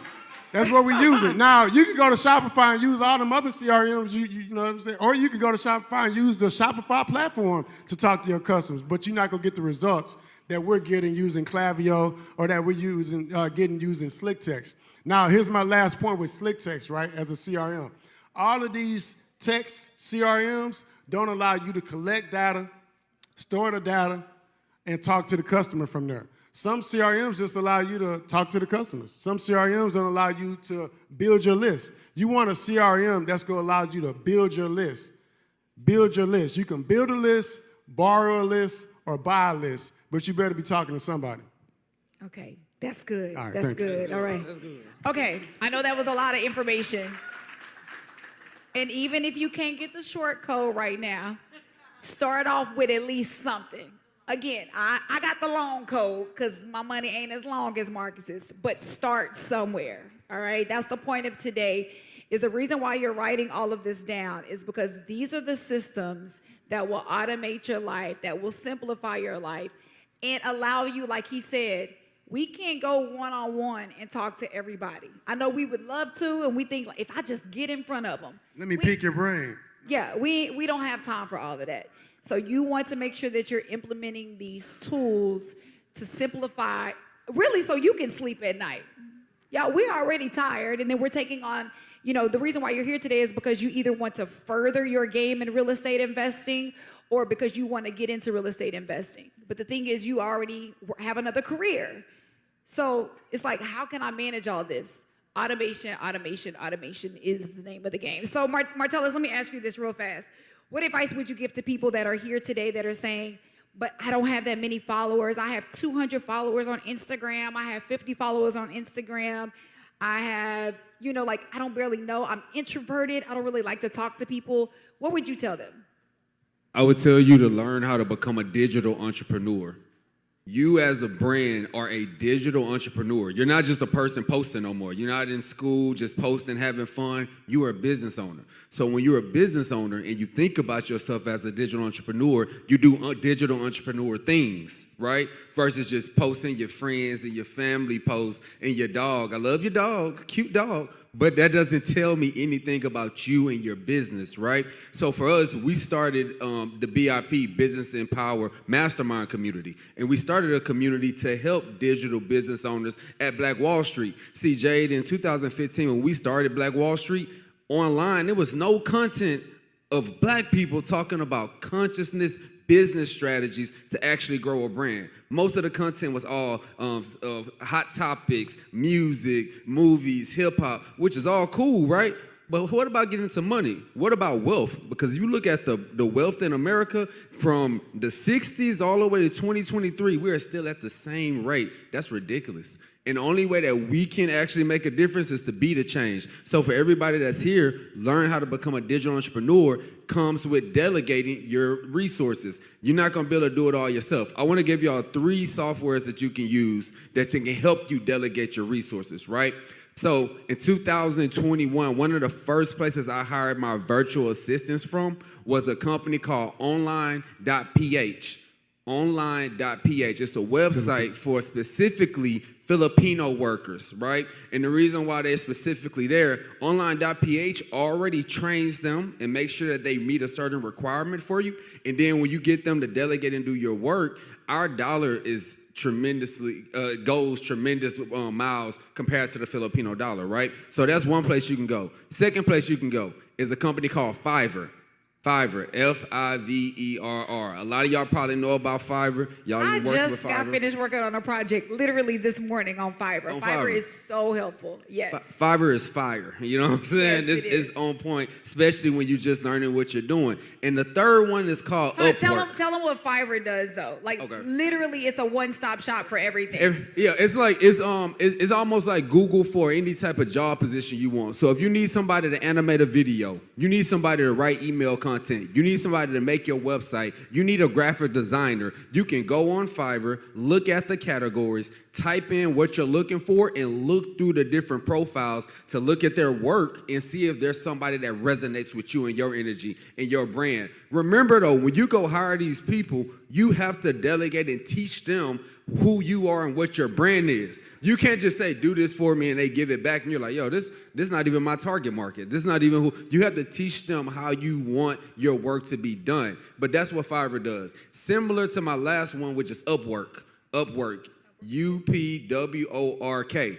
And what I like about Upwork is you find people from all over the nation, but also the globe. It's very international. So you can find somebody that's, like I have an Amazon business where I do I do Amazon drop shipping, right? My person who works for me from Upwork is all the way in Pakistan. We talk in the night because that's his daytime. But he's been doing this for 10 years already, so he's great at what he does. So you can kind of find an international workforce, which is what the big 100 companies do, right? The top 100 companies in the United States outsource a lot of their production. Why aren't you? You can do the same thing that the top 100 companies in the United States of America are doing when it comes to their workforce. So make sure you delegate, automate, and delegate so you can generate. I love that. All right, so how can they follow you on social media? All right, so y'all can follow us at Black Wall Street. Blackwall.st is our business page. You can follow me directly at Martell Matthews. Super easy. It's my first and last name, Martell Matthews. And follow me on everything. You just hinted at the whole worldwide piece, right? I'm a globalpreneur. So a lot of us are entrepreneurs. I'm going to give y'all a new word to take home with you. I'm a globalpreneur. I do entrepreneurial things, not just in the city or state that I'm in, but all over the world and all online as well. So I want you guys to be globalpreneurs, not just entrepreneurs. But Marcus Bowers TV on everything. Hope to see y'all somewhere or follow me or all that good stuff. Text them, do all of that, all right, y'all? Y'all give it up for these fellas right here, y'all. Great information. Thank y'all so much. They'll be outside, y'all. Get all the information after the conference outside. And all my VIPs especially, they'll be at our VIP reception. Don't forget we have our VIP reception after this for all of our folks that are VIP. I'll tell you a little bit more about that. But I am so excited right now because it is time for our keynote. So we need to make sure we show a lot of love. He's literally been in the room all day soaking up all this great information. I want to make sure that I read this statistic because I want to get it right. You guys, in 2053, wealth in Black America will be non-existent. All right, I'm gonna repeat that. In 2053, wealth in Black America will be non-existent if we don't reverse the trends, which is why we are here today, to reverse the narrative, to reverse the trends, to get the information, not only get the information, but actually apply the information, right? So we can learn these strategies, we can take all of these notes, but our next guest actually made a statement to me, and it hit home. He said, You can do so much when you lay down the right foundation, but you limit yourself when you build on a faulty foundation. All right? So we're going to talk about how to build from the bottom up to make sure that everything that we're doing is sustainable and it will create generational wealth for years to come. All right? So our next guest, he's a speaker. He's a #1 best-selling author who's helped over 250,000 people set out on a path towards a debt-free life. He is the CEO of the Neatness Network and the host of the super successful podcast, The Table. Y'all, I need you to stand on your feet. I need you to show this man some love. He flew in all the way from D.C. just to be here with us today. Y'all give it up for Mr. Anthony O'Neal.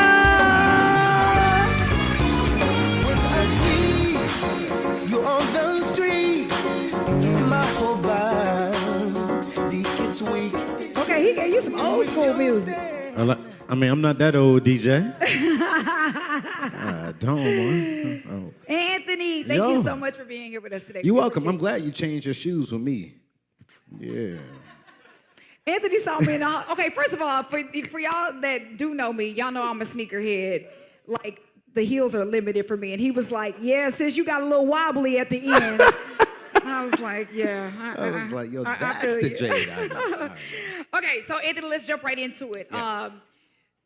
You and I had a phone conversation before today. One of the things I love about you is not only were you excited about coming here and blessing the folks, you were like, Jade, I got to be in the room. I want to get the information too. A forever student. Facts. But the one thing that you said to me, you said the only problem with all of this great information is a dream can become a nightmare if you don't lay the correct foundation first. Let's talk about that. Yeah, I think oftentimes, if I could just be real, especially within the Black community, we'll chase the $1 million, but the $1 million can become a nightmare if we don't know how to steward and have the right systems and strategies to steward that $1 million well. And so oftentimes I remember I started drowning in debt, if I keep it real with you all, because I went after the dream. I went after the cars. I went after the ladies, which made me broke. And I went after the houses. I went after all of that. But I didn't have the systems nor the strategy on how to steward that money. I definitely didn't have the steward. I didn't know how to steward a woman either. At 18. And so what for me, what I've learned is, my dad said this to me when I was 25. I was about to go buy a house. He said, why are you going to go buy a house when you can't even pay for an apartment? I said, well, someone told me at a real estate event that if you're going to struggle in the apartment, you may as well struggle while you own. My dad said, that is the dumbest advice I've ever heard. And he was like, because you're going to get into the house, you're going to struggle. What happens when that water goes out? What happens when you have a leak? You don't have a couch to sleep on. He said, don't allow this dream to become a nightmare, son. And that stuck with me for the rest of my life. So now, whenever anything presents itself to me, I'm always looking at what is the systems and the strategy that I need to learn so that way when I get into this, my dream now becomes other people's dreams as well. That's good. We're going to talk about those systems and strategies here in just a few minutes. But I do kind of want to go back because you referred to not making great decisions early on in life. You mentioned when you were 18. Yeah. Let's go back because I think a lot of times when you become the financial expert, people are like, and you just mentioned your dad. Yeah, but you had your daddy in your life. You probably always this. You probably always that. Things got really dark and low for you early on in life because you weren't making good financial decisions. Let's talk about that. Yeah, I wouldn't say I'm a financial expert too. Everyone calls me that, but I don't like that name because I'm a student. I got here at 10 o'clock this morning. I sat in the back. I had my notepad out, and I'm writing. The only difference between me and someone else is I have a 10% edge. So as I'm learning, I'm teaching. As I'm learning, I'm teaching. As I'm learning, I'm teaching. But for me, I grew up in a Church of God in Christ home. Hold on. I don't think you're going to like what's coming next. You know what I'm saying? So I'm growing up in Fayetteville, North Carolina, and I'm Pentecostal. Y'all, can I keep it real with you? I know how to shout. I could run around this whole place, and I'll run. I know how to pray. I can speak in tongues. Shanda, I did it.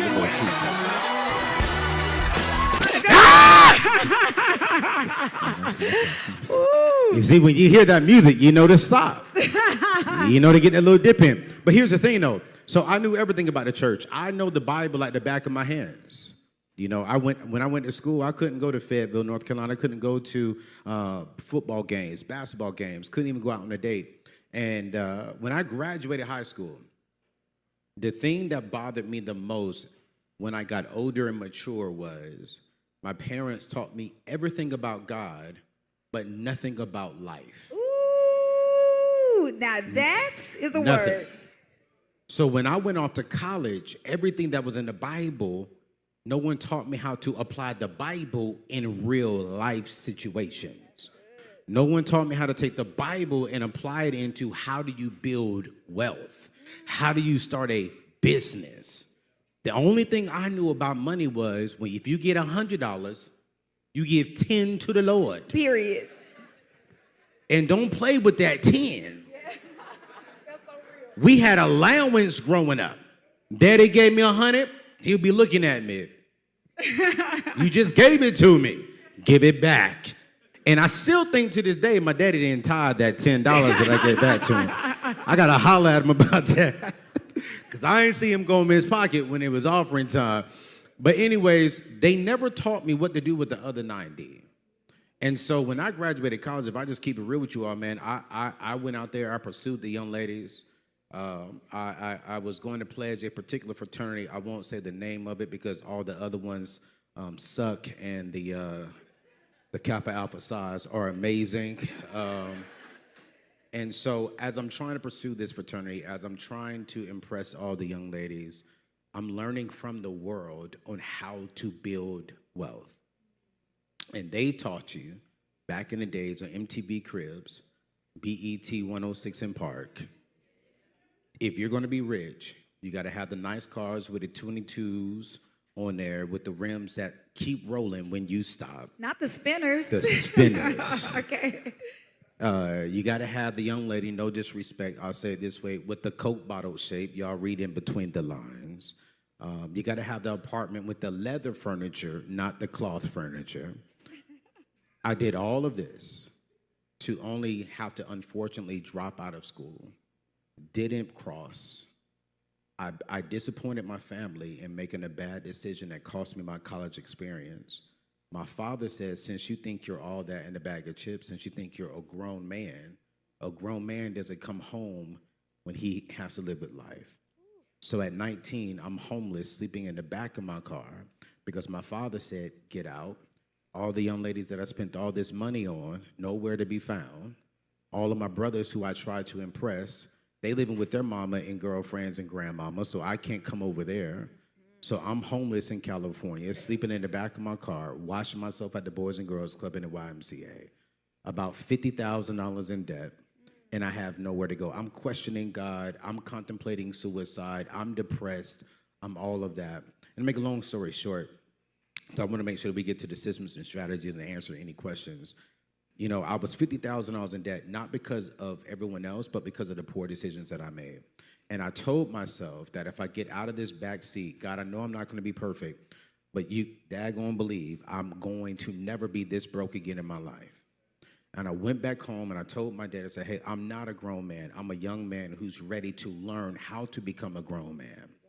And my dad, for the first time ever in his life, apologized to me. He said, you know what? We were sitting here just thinking, we're sorry because we taught you what our parents taught you. I was like, what is that? Nothing. We didn't teach you nothing about life, but we taught you everything about God. So my dad said, here's 1 year, get a job and get on the budget and leave the girls alone. And I would say in about 3 years, I paid off all of my debt. And to this day, I am 100% debt-free outside of my real estate portfolios.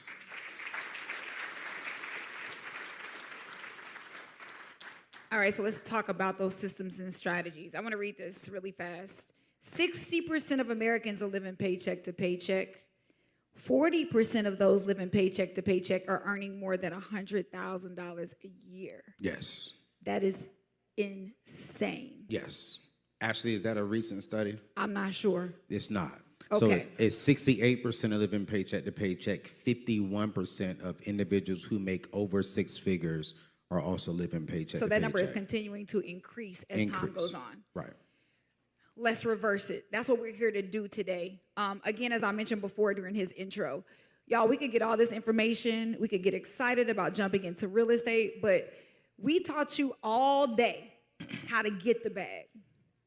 Now it's time to keep the bag and to be a steward of our money and to handle it properly. And for those of you that may be in the room and there's no shame that may actually be in debt, let's dig our way out of that hole. So let's talk about some of those systems and strategies. Here we got another fact. They may not like this. Okay. Because I knew I was coming to a real estate game, so I did my research. Okay. 61% of realtors live deal to deal. Say that again. Wow. 61% of realtors live deal to deal. As in, they need the next deal to survive. If they do not get another deal within, I think on the average, it was within 51 days, they are in a financial situation. Wow. And that scares me because everyone on this stage earlier said, I closed on a deal for $60,000. But that's someone's salary a year. Yeah. And a realtor can't live off of that. So that's scary to me when I hear that because I'm like, well, man, how you close on 5 houses and you're still living deal to deal? I think it goes back to your point earlier. We haven't been taught how to manage. No. So with that 90%, because we all got to tithe that 10%. Yeah. Teach us. And literally, I want us to take notes, y'all. This is no shame. I think that in life, unless it's just like even biblically, sometimes we got to go back to the basics of the promises of God, right? This is basic financial literacy one-on-one that we think that we know. And we do know it, but we're not always applying it. So let's talk about the 90% that we have in our disposal. What should we start doing first in order to build a solid foundation so that we could, be like you, debt-free? Hey, man, listen. It's a beautiful game over here. I would say the very first thing, Jade, is you got to have a vision. And when I say you have a vision, you got to have a vision for your life, and you got to have a vision for your money. That's good. I don't know about y'all, but don't raise your hand. Just look at me. If you're sitting next to your spouse, don't look at them neither because they'll probably roll your eyes at you. But y'all ever, went to the bank account and you're like, where did the money go? Just look at me. Just look at me. Just look at me. I sure did. And it's because we never really sat down and said, you know what? What are we doing in life? Where are we going? What do I want to do? And your vision needs to be congruent with the budget, the vision of your money. And so at the beginning of every birthday, my birthday's on July 1st, I sit down and I write down what is the vision for the next year of my life. After I write down that vision, I look at my budget and I'm like, okay, cool. If I say I want to buy another piece of property, do I see that also in my budget? Am I saving for it? Am I making the right decisions? If I say I want to pay off debt, if I had debt, do I see that? If I say I want to buy this, do I see that? If I say my goal is to have this investment, this amount of investment, which I will be honest with you all, I'm 40 next year. I'll be 40 years old. And my goal is by 45, I have $15 million sitting in an account because I want my interest to pay me $1 million a year.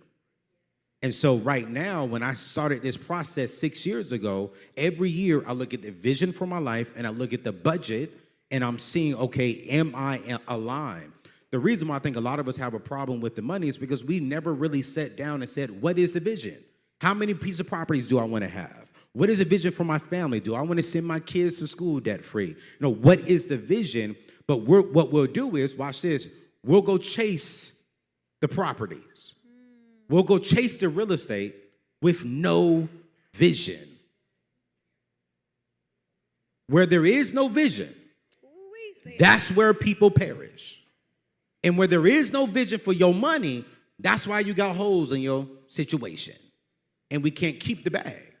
And so I don't do nothing without a vision. So that's number one, for me is I'm very, very clear with the vision. I have close to 10 staff members on my team, and we're going out next week, to California, and we're sitting out, what's the vision for 2024? I'm not going into 2024 without a vision. You shouldn't go into 2024 without sitting down with you, your business partner, your team, saying, hey, what's the vision for our company? How many properties do we want to get next year? I mean, what worked this year? Hey, we missed out on some deals on this. Why, what's going on? Sit down with your spouses.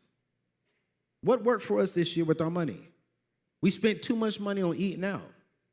Girl, I done bought you Louis, Gucci, and all that this year. We got a problem. You know, and so for me, you got to have that vision. And I check myself. You know, I'm a car guy. I have to check myself. They called me the other day, offered me a car. I went down there. I said, y'all come get it. Driving down there, Jade, the Holy Spirit said, and I'm a Christian, I'm sorry. What's your vision? Is this helping you towards your vision? Or is it going to delay your vision? I got to the dealership. Man, y'all, I'm going to be honest with y'all. It was a Ferrari. And y'all know that Ferrari, that thing's sexy. I get out of my little nice little sexy car, too.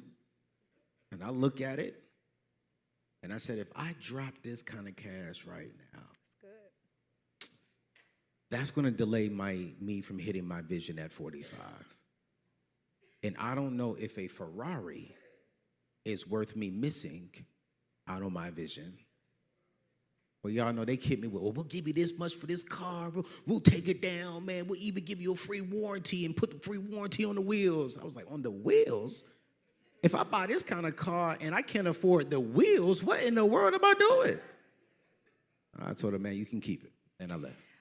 I love that, Anthony, because y'all go ahead and clap it up for that. I'm going to tell you why I love that. Because when we talk about vision, that also comes with discipline. Yes. I heard this sermon. It was about delayed gratification. Bishop Jakes preached on delayed gratification, and it hit home for me because I wasn't looking at a Ferrari. It was like an upgraded Lexus. No, I'm just, but I've had the same car since 2014. Talk that talk. Let's go, Jade. Paid for. It is paid off. But you think that there are not vehicles that I see, that I want, that I've been wanting to get. And here's the thing.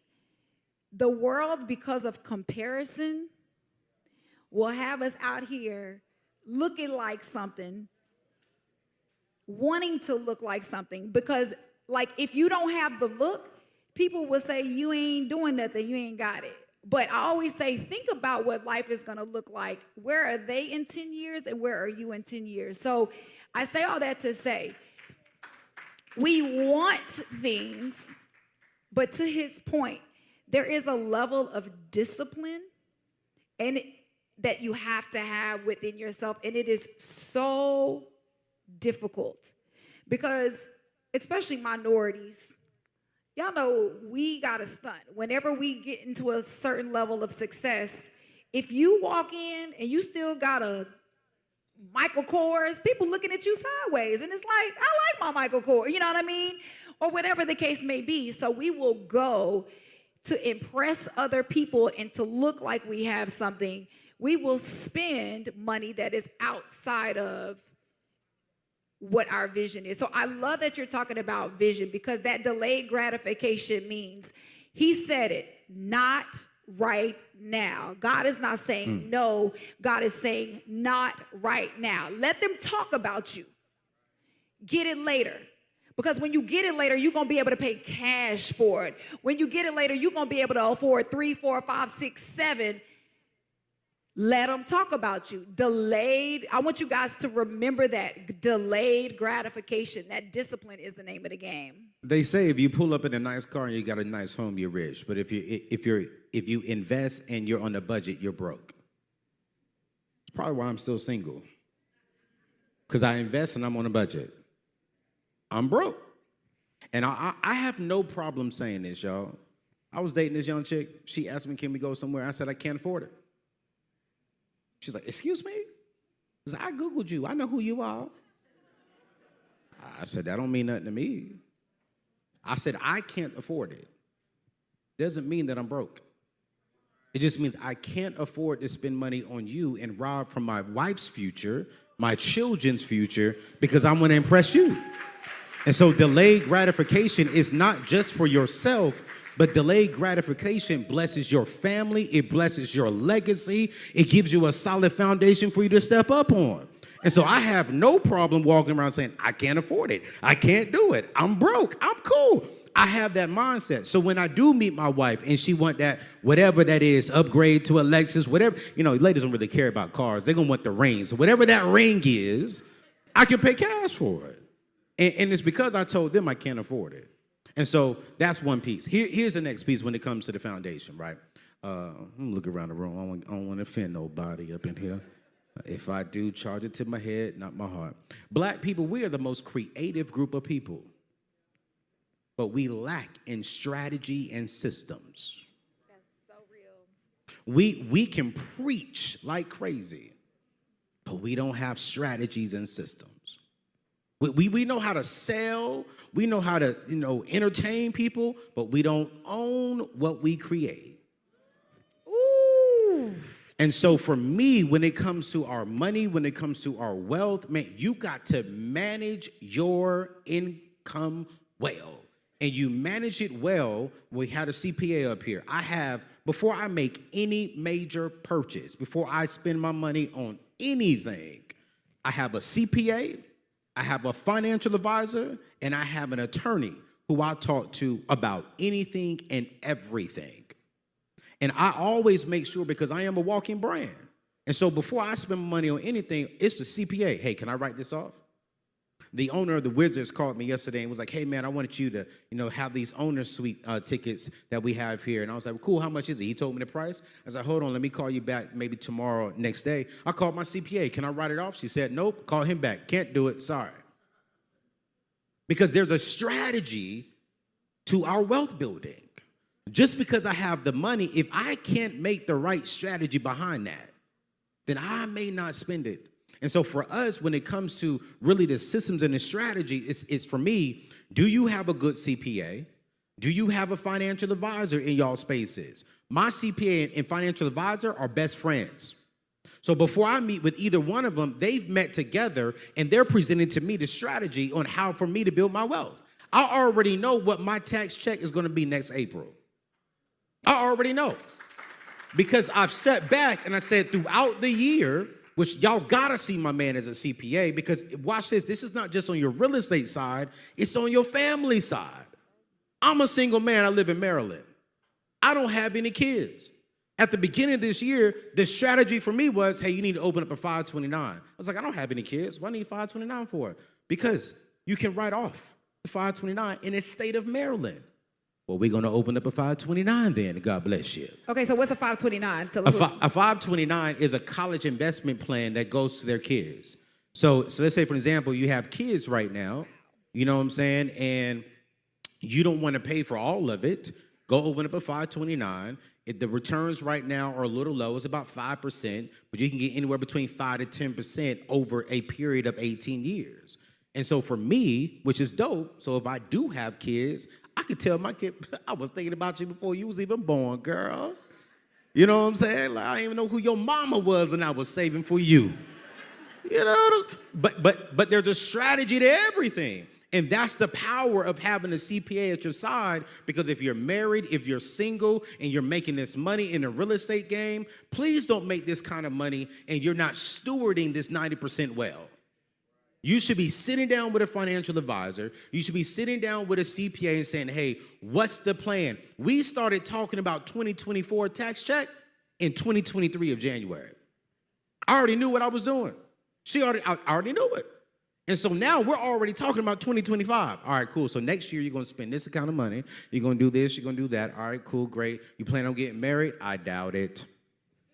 Okay, so we're not going to do that. Then we're going to do this over here. So we literally talk about everything. I hired 3 employees this year. One of them he's here with me this year, Jay. Before I hired Jay, I talked to her, and she told me, here's his salary, here's his strategy, here's what you offer him, and here's how you save for your personal family. And so there are so many different things, but Okay, There you go. Anthony. I'm sorry. I got to scale it back just for a second. A lot of people have the mentality that you only use a CPA and a financial advisor when you're making a certain amount of money, right? It sounds like, let's be clear. I've always thought that CPAs and financial advisors were for rich people. So if I'm not a rich person and I don't have a lot of money in the bank and I don't have disposable income, like how could I ever afford a CPA and a financial advisor? Well, here's the thing. There are going to be different levels of access to a CPA, right? So if you are at a certain level, then you're not going to need the level that maybe you and I will need a CPA I on. know that, I appreciate it, God willing, but I don't have your CPA yet. But I know your bag. Don't play me. no, go ahead. But I'm just saying, though, so if you're only making $50,000, but that's not the case for most people in here. We doing pretty good, right? But if you're only making $50,000, for an example, you'll get a CPA and may only talk to that person for one time just to get an understanding, just to make sure that you're looking at your income well. Then once you start crossing over to the six figures, and you're going to step up with that certain CPA, and then maybe you may talk to them once or twice a year. Now, once you start making 6, 7 figures or more, I speak to my CPA every month. We meet on the first of the month every month because, like the brother said earlier, she does everything. She does all of my bookkeeping. She does all of my personal taxes, my personal income. She runs the payroll for all of us. So there's levels for different things. A financial advisor, you should be talking to a financial advisor at any level that you're on because they're going to advise you on what to do with your finances. And so if you want to be wealthy, the first person you should be talking to is a financial advisor. Not to YouTube, not TikTok. Here's how you can write off your kids. That's a lie. There are certain things that you really want to sit back and really understand. And I'm going to say this too. A financial advisor will really give you the practical ways on how to build long-term wealth. Wealth that lasts with you. TikTok is going to teach you how to get rich off of crypto and then lose the rich. Financial advisor is going to say, hey, you know what? You only can put $10 here. You can put $25 there. You can put $100 here. Once you start doing that and your income evolves, come back to me. We'll do a different plan. Once your income evolves from there, come back to me. We'll do a different plan. Get with a financial advisor. And your goal is, for all of us in the room, get with a financial advisor and a CPA in the beginning and just make sure that they know each other. And you just grow with them as your income grows. It's really great advice. Sounds to me like it's an accountability partner. Absolutely. Yeah. Absolutely. Accountability partners for me are very, very, very, very important. I call this, for me, it's just the seats at the table. So I have a spiritual advisor. I have my CPA, my attorney, my doctor, my financial advisor, and one of my parents sit at my table, and they all hold me accountable for the decisions that I make in my life. And then, of course, once I get married, I will. And watch this, y'all. When I have kids, my kids will sit at that table. Your kids need to be seeing the decisions that you're making because more is caught than taught. And so if they see you budgeting, if they see you living below your means, if they see, the moves that you're making in your business, that's going to reduplicate. And that's how we change and close the wealth gap between us black people and the white people is by making sure that we set our kids up to win, and we set them up by winning, not by passing them down money. I read this book, and it changed my whole life. Do y'all know that passing down money is the last thing the wealthy people do? What's the very first thing? Relationship capital. They pass down relationships. Then they pass down intellect. Then they pass down money. And the reason why in the African-American culture, we get so excited about life insurance, I'm going to leave you $1 million. You actually left them a headache because you didn't teach them what to do with the million. You didn't give them the right relationships. Why are they not introduced to Tommy? Why do they not know how to get into his group and really learn how to, okay, I got $1 million, Tommy. My mom and dad blessed me with this money. Hey, I want to partner with you, Jade, and the team, and I want to go invest into this property so that way when I pass, I can pass this down to my kids. It's relationships. They should know Jade. They should know Tommy. They should know this person. Then as they get to know the relationships, it's intellect. What to do with it? Then wealth.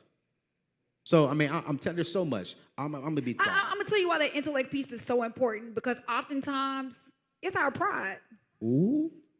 And I'm gonna tell you this, and I can't speak for anybody in the room, I'll speak for myself. When I jumped into this real estate investing game, one of the biggest hurdles for me was my pride. I came from an industry that I had done for over 20 years, so I was the expert.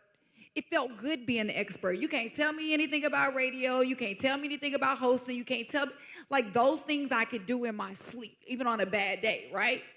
But when I become a student, when I jump into an arena that is absolutely unfamiliar to me, it was so hurtful to my pride. Because I didn't even know what VC meant. I had no idea. I didn't know what venture capital was. I didn't know what a CRM was. I didn't know a lot of this language. And it hurt me so bad because it made me feel unworthy. And it made me feel like I wasn't enough. It made me question my intellect. And I still have to check myself because I'm still a student. And what I had to do was push past my pride and say, I gotta make the call and ask the dumb question. Even though he told me 2 or 3 times already what this is, I gotta be willing to call the people and connect. And I could speak for the minority community because that's what I know. We are taught that we gotta figure it out and do it on our own. We get further faster when we do it together. And when we are willing. You know what I realize is the more questions I ask, people really actually want to give you the information. But we want to act like we know it all the time. I'm talking about me. Not me. I'm dumb. I don't know nothing. I'm serious. I like being the dumbest person in the room because, if I'm the smartest and if I know it all, I'm not growing or improving. Absolutely. Can I say this one thing for them? Absolutely.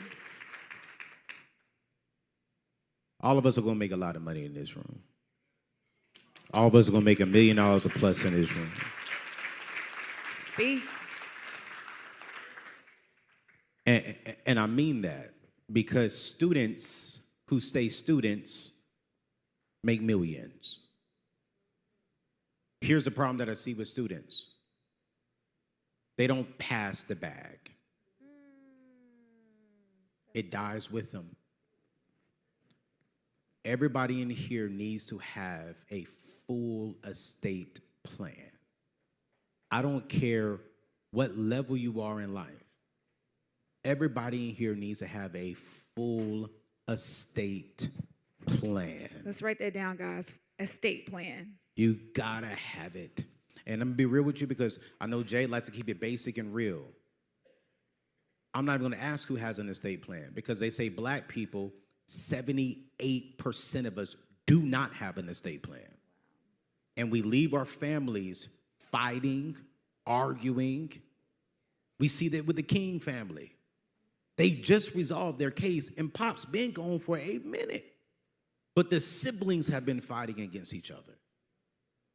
Do not make this kind of money. Do not have all the properties that you have now and you're gonna have. And you don't have a full document, a full estate plan saying, this is what I want done with my wealth, with my assets, with this. That's not good stewardship over the things God has given us. And at 39, my attorney been telling me to do it for 5 years. He said, hey man, you've built too much asset. You have too much going on. You need an estate plan. And y'all, I ain't gonna lie to you. When I got that questionnaire, I cried. Because I'm talking about my death. This don't benefit me at all. I'm like, who gonna get this? Well, she don't really deserve it. That's so real. You know what I'm saying? Like, who's gonna make the decision if you in a coma and well, mama, she kind of emotional. Daddy he too prayerful. He'll pray for years and keep me on the plug. Like I'm sitting here, I'm crying, literally. I'm a grown man crying in my office, and my attorney's like, but you have to do it because it's the most selfless thing you will do. And think about it like this. We all gonna go to heaven. I'm a Christian. If you're not a Christian, I want to offend you, but as a Christian man, the last thing I want to do is up there smiling, sitting next to my King Jesus like, yo, what's good? And I'm looking down and my family is crying, arguing, stressed out, tripping because I wasn't a good steward over the things that I left them. And now they're arguing. Now they're in court. Now they got to pay these extra things. And that hurts the Black community because we think we have a life insurance policy and a will. That is nowhere near enough. And the only thing my family will miss if I die today, the only thing they will miss is me. That's it. Everything is laid out. My houses, my properties are in the trust. It's taken care of. They have access. And watch this. I learned this from my white people. Not even just laid out as far as my assets. I even have inside of my trust in a sealed envelope all of my login information for all of my accounts. That made some of y'all nervous now. Like, I don't know about my cell phone password. Listen, you're dead, so you going in, you know, like, dang, he was talking like this? Wow. I knew he was a little crazy. Okay, I know we are literally out of time. We've gone over time, but I just have one last question. For those that are in the room that are in debt, you figured out a way to get out of debt. You were in a hole, you came out of debt. Tell us where they can start. How can they start to claw their way out of debt? We got the vision plan, but like practicality. When it comes to like credit card debt, how do you start? We'll go with credit card debt. Like, how do we come out on top? How do we flip our lives around like you did? That's an easy question. Just stop borrowing money. I mean, there's really no science to, oh, here's how you get out of debt. No, just stop borrowing unnecessary money, you guys. That's it. I mean, if you're in credit card debt, stop swiping the credit card. You know what I'm saying? If you're in a bunch of car loan debt, stop buying cars. Why you got 3 cars in the first place? Yep. You know, it's like, so for me, the first thing was I had to look at myself in the mirror and tell myself, stop. Mm-hmm. And then when I stopped, okay, now here's a strategy to get out of debt. And I just I use the debt snowball method so I can just attack it all. And now the only debt that I do have is... What did you use again? Debt snowball method. So there's 2 methods that people teach. My mentor, Dave Ramsey, teaches the debt snowball method. Other people use the avalanche method. I don't care which method you use. Whatever method gets you excited about changing your life, you use that method, right? You know, that's... people say, oh, well, Dave says this, and Grant Cardone says this, and da-da-da. I'm like, listen, whatever works for you, do it. That's right. You know what I'm saying? Because it's your life. Mm-hmm. Whatever's going to give you that motivation and inspiration to go after that freedom is cool, great. But for me, I work the debt snowball method, and I honestly do love it. And I just really do believe that debt, when it comes to real estate, as long as you have the right mentors and the right strategy, is okay. I love it. Bring me the bag. I'm trying to flip. Where Tommy at? I'm trying to flip. But Anthony's been wanting to kind of get into the real estate game a little bit more. So I'm like Jade. I'm watching both her and Tommy. I'm like, okay, what y'all doing? I trust you, but I'm verifying. Yeah, I don't blame you. You got to sit back and watch and make sure. Anthony, thank you so much. Again, y'all, he flew in from DC to be a part of this. Tommy and I got a chance to be on his podcast. And when people reach your level, oftentimes they're unreachable. When I tell you Anthony answers his cell phone for us, there was a true, genuine connection. And he didn't just talk about it. You actually stood by your word. You said that you wanted to come and talk to the people because you have a wealth of information. And there's no point in us having the information if we're not willing to share it. And you know what?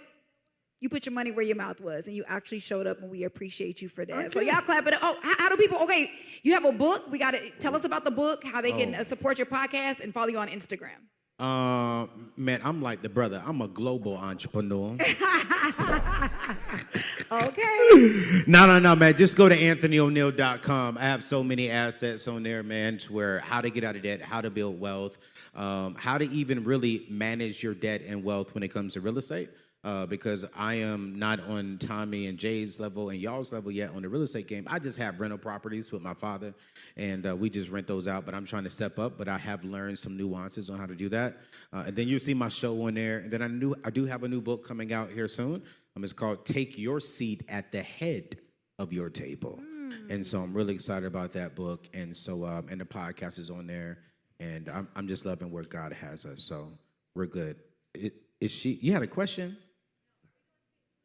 Oh, does anybody have a question really fast? I know we're way over time. Anybody real quick? Any questions? Now's your opportunity. You better ask while you have it. Okay, boom, right here. Lord Jesus, I'm sorry. I thought she was asking the question. So, what was your steps on creating a plan for discipline? What was my step on creating a plan for self-discipline? That's a good question.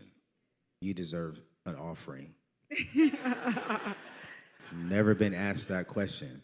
So give me just about 10 seconds to process that, because I think that is a question that all of us need to answer. But I think for me, when it comes to discipline, self-discipline, one was self-accountability, right? And really sitting down and being true with ourselves. Yep. And I'm gonna be honest with y'all. I don't know about y'all. Y'all are good people. Y'all love the Lord all your life. But for me, I used to lie to myself. Ooh, that's so good. I'd be like, boy, you all right. Well, you could do this. And I knew I couldn't do it. I knew I couldn't afford it. And so for me, it was being honest with myself. 2, putting the right people in front of me to hold me accountable. 3, I surrounded myself with individuals who are way smarter, who are wealthier than me, who made me feel like the little man. Yep. But honored me as the king who I am. Amen. And so, and it's like, man, I never really made a decision for that. And then I'm going to say this too, and I'm going to be quiet. Some people ain't going to like this. When it comes to discipline, the reason why some of us can't look at ourselves in our mirrors is because we don't want to face our truth. Yep. And the only way I could face my truth was by going to therapy. And I went to therapy, and I still go to therapy today. That's so good. That's a good question, man. Can I chime in on that as well? Yeah. The power of no. It's hard. You got to say no to Papa Do's. You got to say no. If you do decide to go out to eat, you can't get that alcoholic beverage. That's $15. You got to get that free water. Like, it's just saying no. That means you're going to miss out in your mind on a lot of, like, being outside and being social. Like, there are ways to be social and not spend a lot of money. So I think that there is, like, a lot of power in just being able to say no. And then one thing that I did that I need to do again, and I avoided it for so long, print your credit card or your debit card statement, all 12 months, and go through and highlight. The green highlighter is all the food you've eaten out. The yellow highlighter is all the shopping that you did online. And when you actually physically see it and add those dollars up, you're going to be sick at your stomach. Do you see their faces right now? It's like, girl, I ain't doing that. But that was like me having to face me, and I need to go back and do it again. But that, honestly, I avoided that for so long because I knew that I wasn't doing right, But discipline, that's a good question. Discipline is the bridge from where we are now to where we want to go tomorrow. Ooh, Anthony, that's good. That's it. Like whatever our vision is for the next 10 years, wherever we are right now, the only way we're going to get there is discipline. It is literally the bridge that's going to get us from where we are now to where we want to go tomorrow. So if you want to have wealth, if you want to be debt free, if you want to have 100 properties, how are you not going to get there if you don't know where your money's going? That's good. You can't get there. Because if you don't know you spending $500 every week on food, you know what I'm saying? You can't get to where you want to go. So it hurts, boy. Listen here, Lord Jesus. All right, one more question. Anybody, one more question. Now's your opportunity. Who'd you see? Young lady right here in the very back. She has a. Yes, ma'am. My mama taught me everybody young. I love that. So if you have money sitting in the bank bad thing. I'm not saying that I do. I'm just saying if I have money sitting in the bank, I have debt, I have the desire to invest.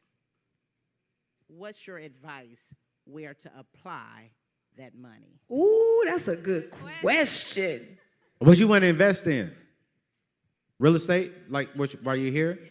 Right. Oh, okay. I'm a residential realtor now, but I haven't done any investing. Okay. And I want to make that shift, right? So I'm saying. Give me like an example, because we ain't talking about you. But how much debt, for an example, would this particular individual have? Sure. $10,000. In debt, and then how much does this particular person have in the savings? For example. $10,000 in savings, right? So you're afraid to take your cash, right, and pay off your debt because that means you have nothing in the bank. Right. Right? Right. But you want to take your cash and invest so that you can grow that money. And I think, you know, listen, I'm pretty transparent. I'm a common person just day to day, right? Yes, ma'am. So I think that's the struggle for a lot of people. And so for me, the shift in my mindset, and I was sharing this with somebody earlier, is not the shame of starting small, but being embarrassed not to start at all. Right? So the thing for me is, okay, what do I do? And of course, I guess that's the reason why being around people, mentors that have that knowledge can give you that advice, give you that guidance. But you're Anthony O'Neal. We know about you. So just as an example, since we're not talking about me. Yes, ma'am. What would you do with that money? So I'm gonna do like the CPA. This is Anthony O'Neal's advice. I'm not your financial advisor. Okay, you're not gonna get me like DJ Envy. No shade. No No shade. shade. And that's my brother. I friend. love him. I That's love my DJ. friend. Yeah. If I had $10,000 in my savings, $10,000 in debt, and I'm ready to invest, and you are young at your age, you're probably not going to like my answer. I'm taking $5,000, I'm paying off the debt, and I'm keeping $5,000. I'm taking the other $5,000 out of that bank and putting it into a high-yielded savings account because I want to get a little bit more money for my money sitting in that account. Okay, so I believe there's three things to your story. One, we need to eliminate your consumer debt. Two, we need to get your money that's sitting in the bank, have more money coming in. Three, we need to enlarge your number one wealth building tool, which is income. And so I'm literally in this conference because I'm learning myself. What's it called? The bird dog, the bird eye? Bird dog. Bird dog. So for me, I'm being a bird dog all day long. Tommy, I got a spot over here, and Tommy can't hit me with 1,000. Nah, bro, I need 10. Now hold on. No. I'm just saying, like I'm being a bird dog. I'm getting money in. I'm eliminating that debt. I'm building up my savings account. And here is the thing that people mess up at, right? Do not put no more than 3 to 6 months in your savings account. Once you get to 3 to 6 months, you need to be investing the rest of that money. That money needs to be working for you and flipping it and earning money.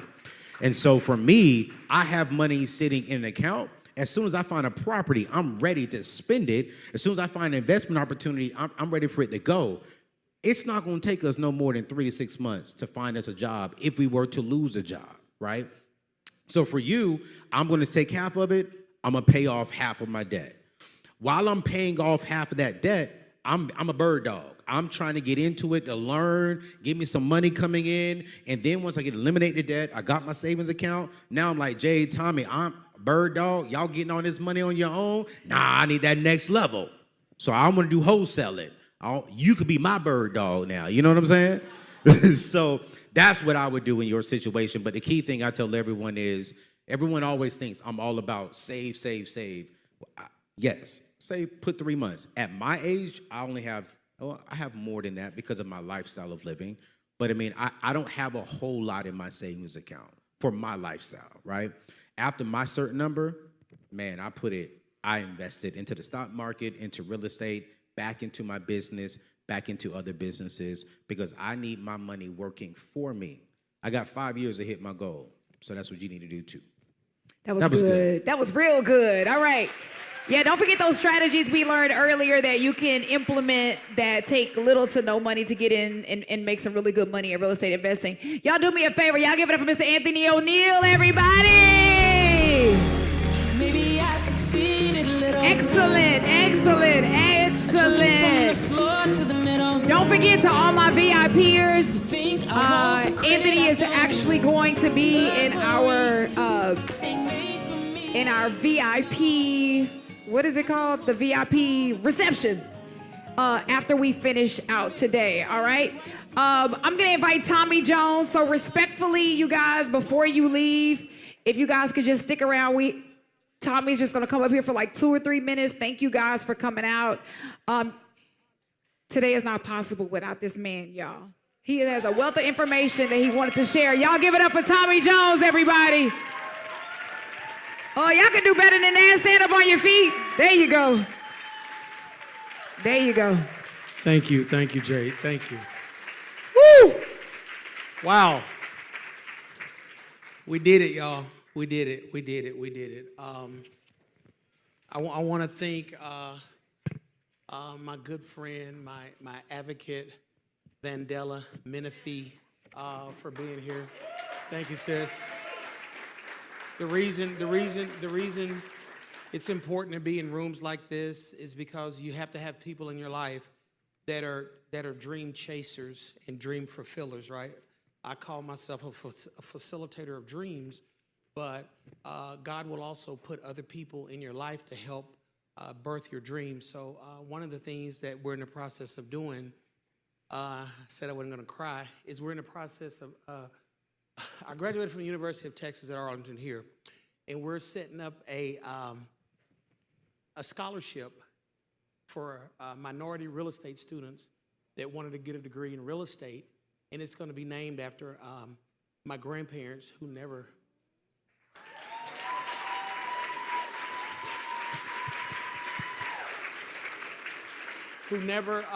was able to achieve the dream of home ownership. So it's going to be the Jerry and Maddie Bowser scholarship funded by Wealth Through Real Estate.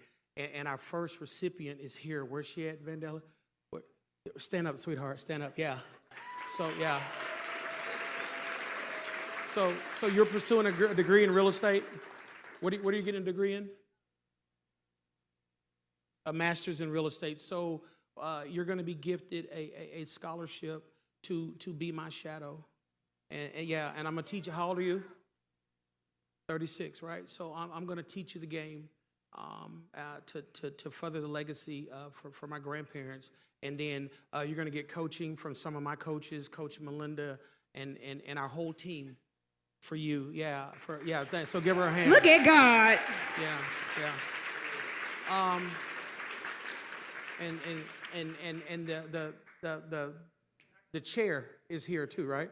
Where is it at? Thank you so much for being here. Wow. Yeah. And you're in the School of Real Estate, correct?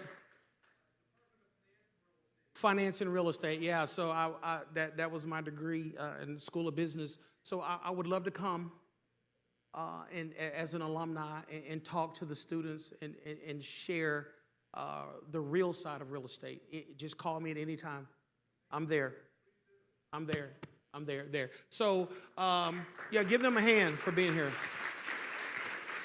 So what's next? What do we do? I would love the opportunity to help those that want to be helped go to the next level in their lives. We've seen proof of concept, and for those of you that will be doing the VIP tour tomorrow, you will be able to stand in the proof of concept. Today, you've heard for the last 5 to 6 hours, you've heard and seen what we do at Wealth Through Real Estate and what we've done over the last 3 years in this organization that's been laid on my heart. But tomorrow, you get to stand in it. So we're going to go and tour some actual fix and flips that we are doing right now. And we will also go and stand in apartment complex that we are in the me and some of the business partners that you saw on the stage that we're in the process of purchasing. But still, what do you do with that, right? There's always a gulf between information and action. How many people know by a show of hands that if you spend more money than you save, you're going to be broke? How many people know if you save more than you spend, you're going to have money? So you know what to do, but there's a gap. And I believe for those of you that are ready to go, that I can help close that gap. I'm going to be very, very general. I got 39 seconds. I'm going to make two offers, two opportunities to connect and grow with Wealth Through Real Estate and connect and grow with me. Number one, we're offering a new DIY, the fundamentals of flipping. I'm giving you the game. I'm giving you the game. This package, if you do it, I know you can't make guarantees in real estate. I'm not going to make guarantees in real estate. But if you do it, you should make at least $100,000. We are allowing you to invest in that package for only $499 today. That is a $1,000 package today. Well, I'm just releasing that today. Will you put the information up? Yeah, we ain't doing a bunch of pumping and priming. We're not doing all of that, right? Is that where they go for the package? Okay, so that's $499. Also, for $99, you will have the ability to do the replay of this, right? And you'll be able to watch it as many times as you want to break it down. It's kind of like reading the Bible. When you grow, you can reread something you've read 1,000 times, but something new jumps out. That's real. And the only reason something new jumps out is because you've grown, right? So you'll have the ability to do that as well. I wasn't supposed to do this, but I feel led to do this. My team's probably going to kill me. We have went up on our coaching package. But this is the last time I'm going to offer it for $7,500. It's a 6-month course. And when I first started, I didn't have all of it. Was all on the napkin. So when people would ask, well, what do you get? I would just say, you get me. That's all I had. I didn't have all these concepts. I didn't have all these students. I just said, when Jade came, I was like, you just get me, sis, and we'll figure it out. But now we got all the pretty videos and all the stuff, and we got all that stuff now, so you get me and you get the collateral. But this is the last time, because I wasn't even supposed to do it this time, at $7,500. Because you guys saw the guys from Black Wall Street? Okay, where's Marcus and, there's Marcus and Martell. They are now over my digital stuff. Right? So Tommy won't be available because of what they're implementing for me, what Billy is implementing for me, right? So moving forward, it will cost more, and you will get people that I've poured into. You will get my coaches, right? This is my last iteration of being probably in the field. From this point on, I'll be on stages around the country doing this on a bigger corporate level. And that ain't shade, call it what you want to. It's the truth. In 3 years, we've grown from 0 students to over 65 paid students. With the infusion of Black Wall Street and some other things that we're doing behind the scenes, with the platform that Anthony's given us to amplify our voice around the country, I won't be the guy walking properties anymore. So if you find value in that, if you find value in still being able to call me, you should probably go see my team at the back of the room. That's all I'm saying about it. Those are the 3 offerings. You get me for 6 months and my team, or mentorship. Mentorship is different from coaching. Mentorship, come here, Jay, come here real quick, sis, just 2 seconds. Mentorship says, I got you. Come on. This is mentorship. Coaching says, Jade, how many people did you call this week? Did you talk to the contractors? Coaching is way over here. That's the difference. If you value that difference, I suggest you guys go to the back of the room and have a conversation. For the rest of you, thank you for coming. I hope that we grow together. Whatever you choose to do in life, do it with a level of excellence. And just remember, regardless of what the question is, I promise you real estate is really the answer. Tommy Jones, Wealth Through Real Estate. Peace. I love it. I love it. I love it. It's yet to All right, be honest. Did you get information today? I told you today was all about no gatekeeping. We gave the game. Again, I've been to so many conferences that are very surface level. They'll give you enough just to make you curious. I want to remind everybody that's VIP. We do have our VIP reception. Anthony O'Neill will be there. Our fellows from Black Wall Street. Our speakers will be there. I highly encourage you, if you are one of our VIP ticket holders, to go there, ask questions, network, meet these people. Even if you're introverted, you guys, step outside of your box because, again, like we talked about, getting in the room, right? Getting in the room and getting the information and just being willing to make those phone calls and those connections, all right? Thank you so much to our sponsors. Without you, today is not possible. Thank you to all of our vendors for showing up today. If you haven't stopped by every single table here today, you're doing yourself an injustice. We're putting the information and the resources. You are literally, that is like part of your team building and capital that's sitting out there. Stop by, ask them, what do you do? How can you help me? Give me a business card. Break it down. Make it plain to me.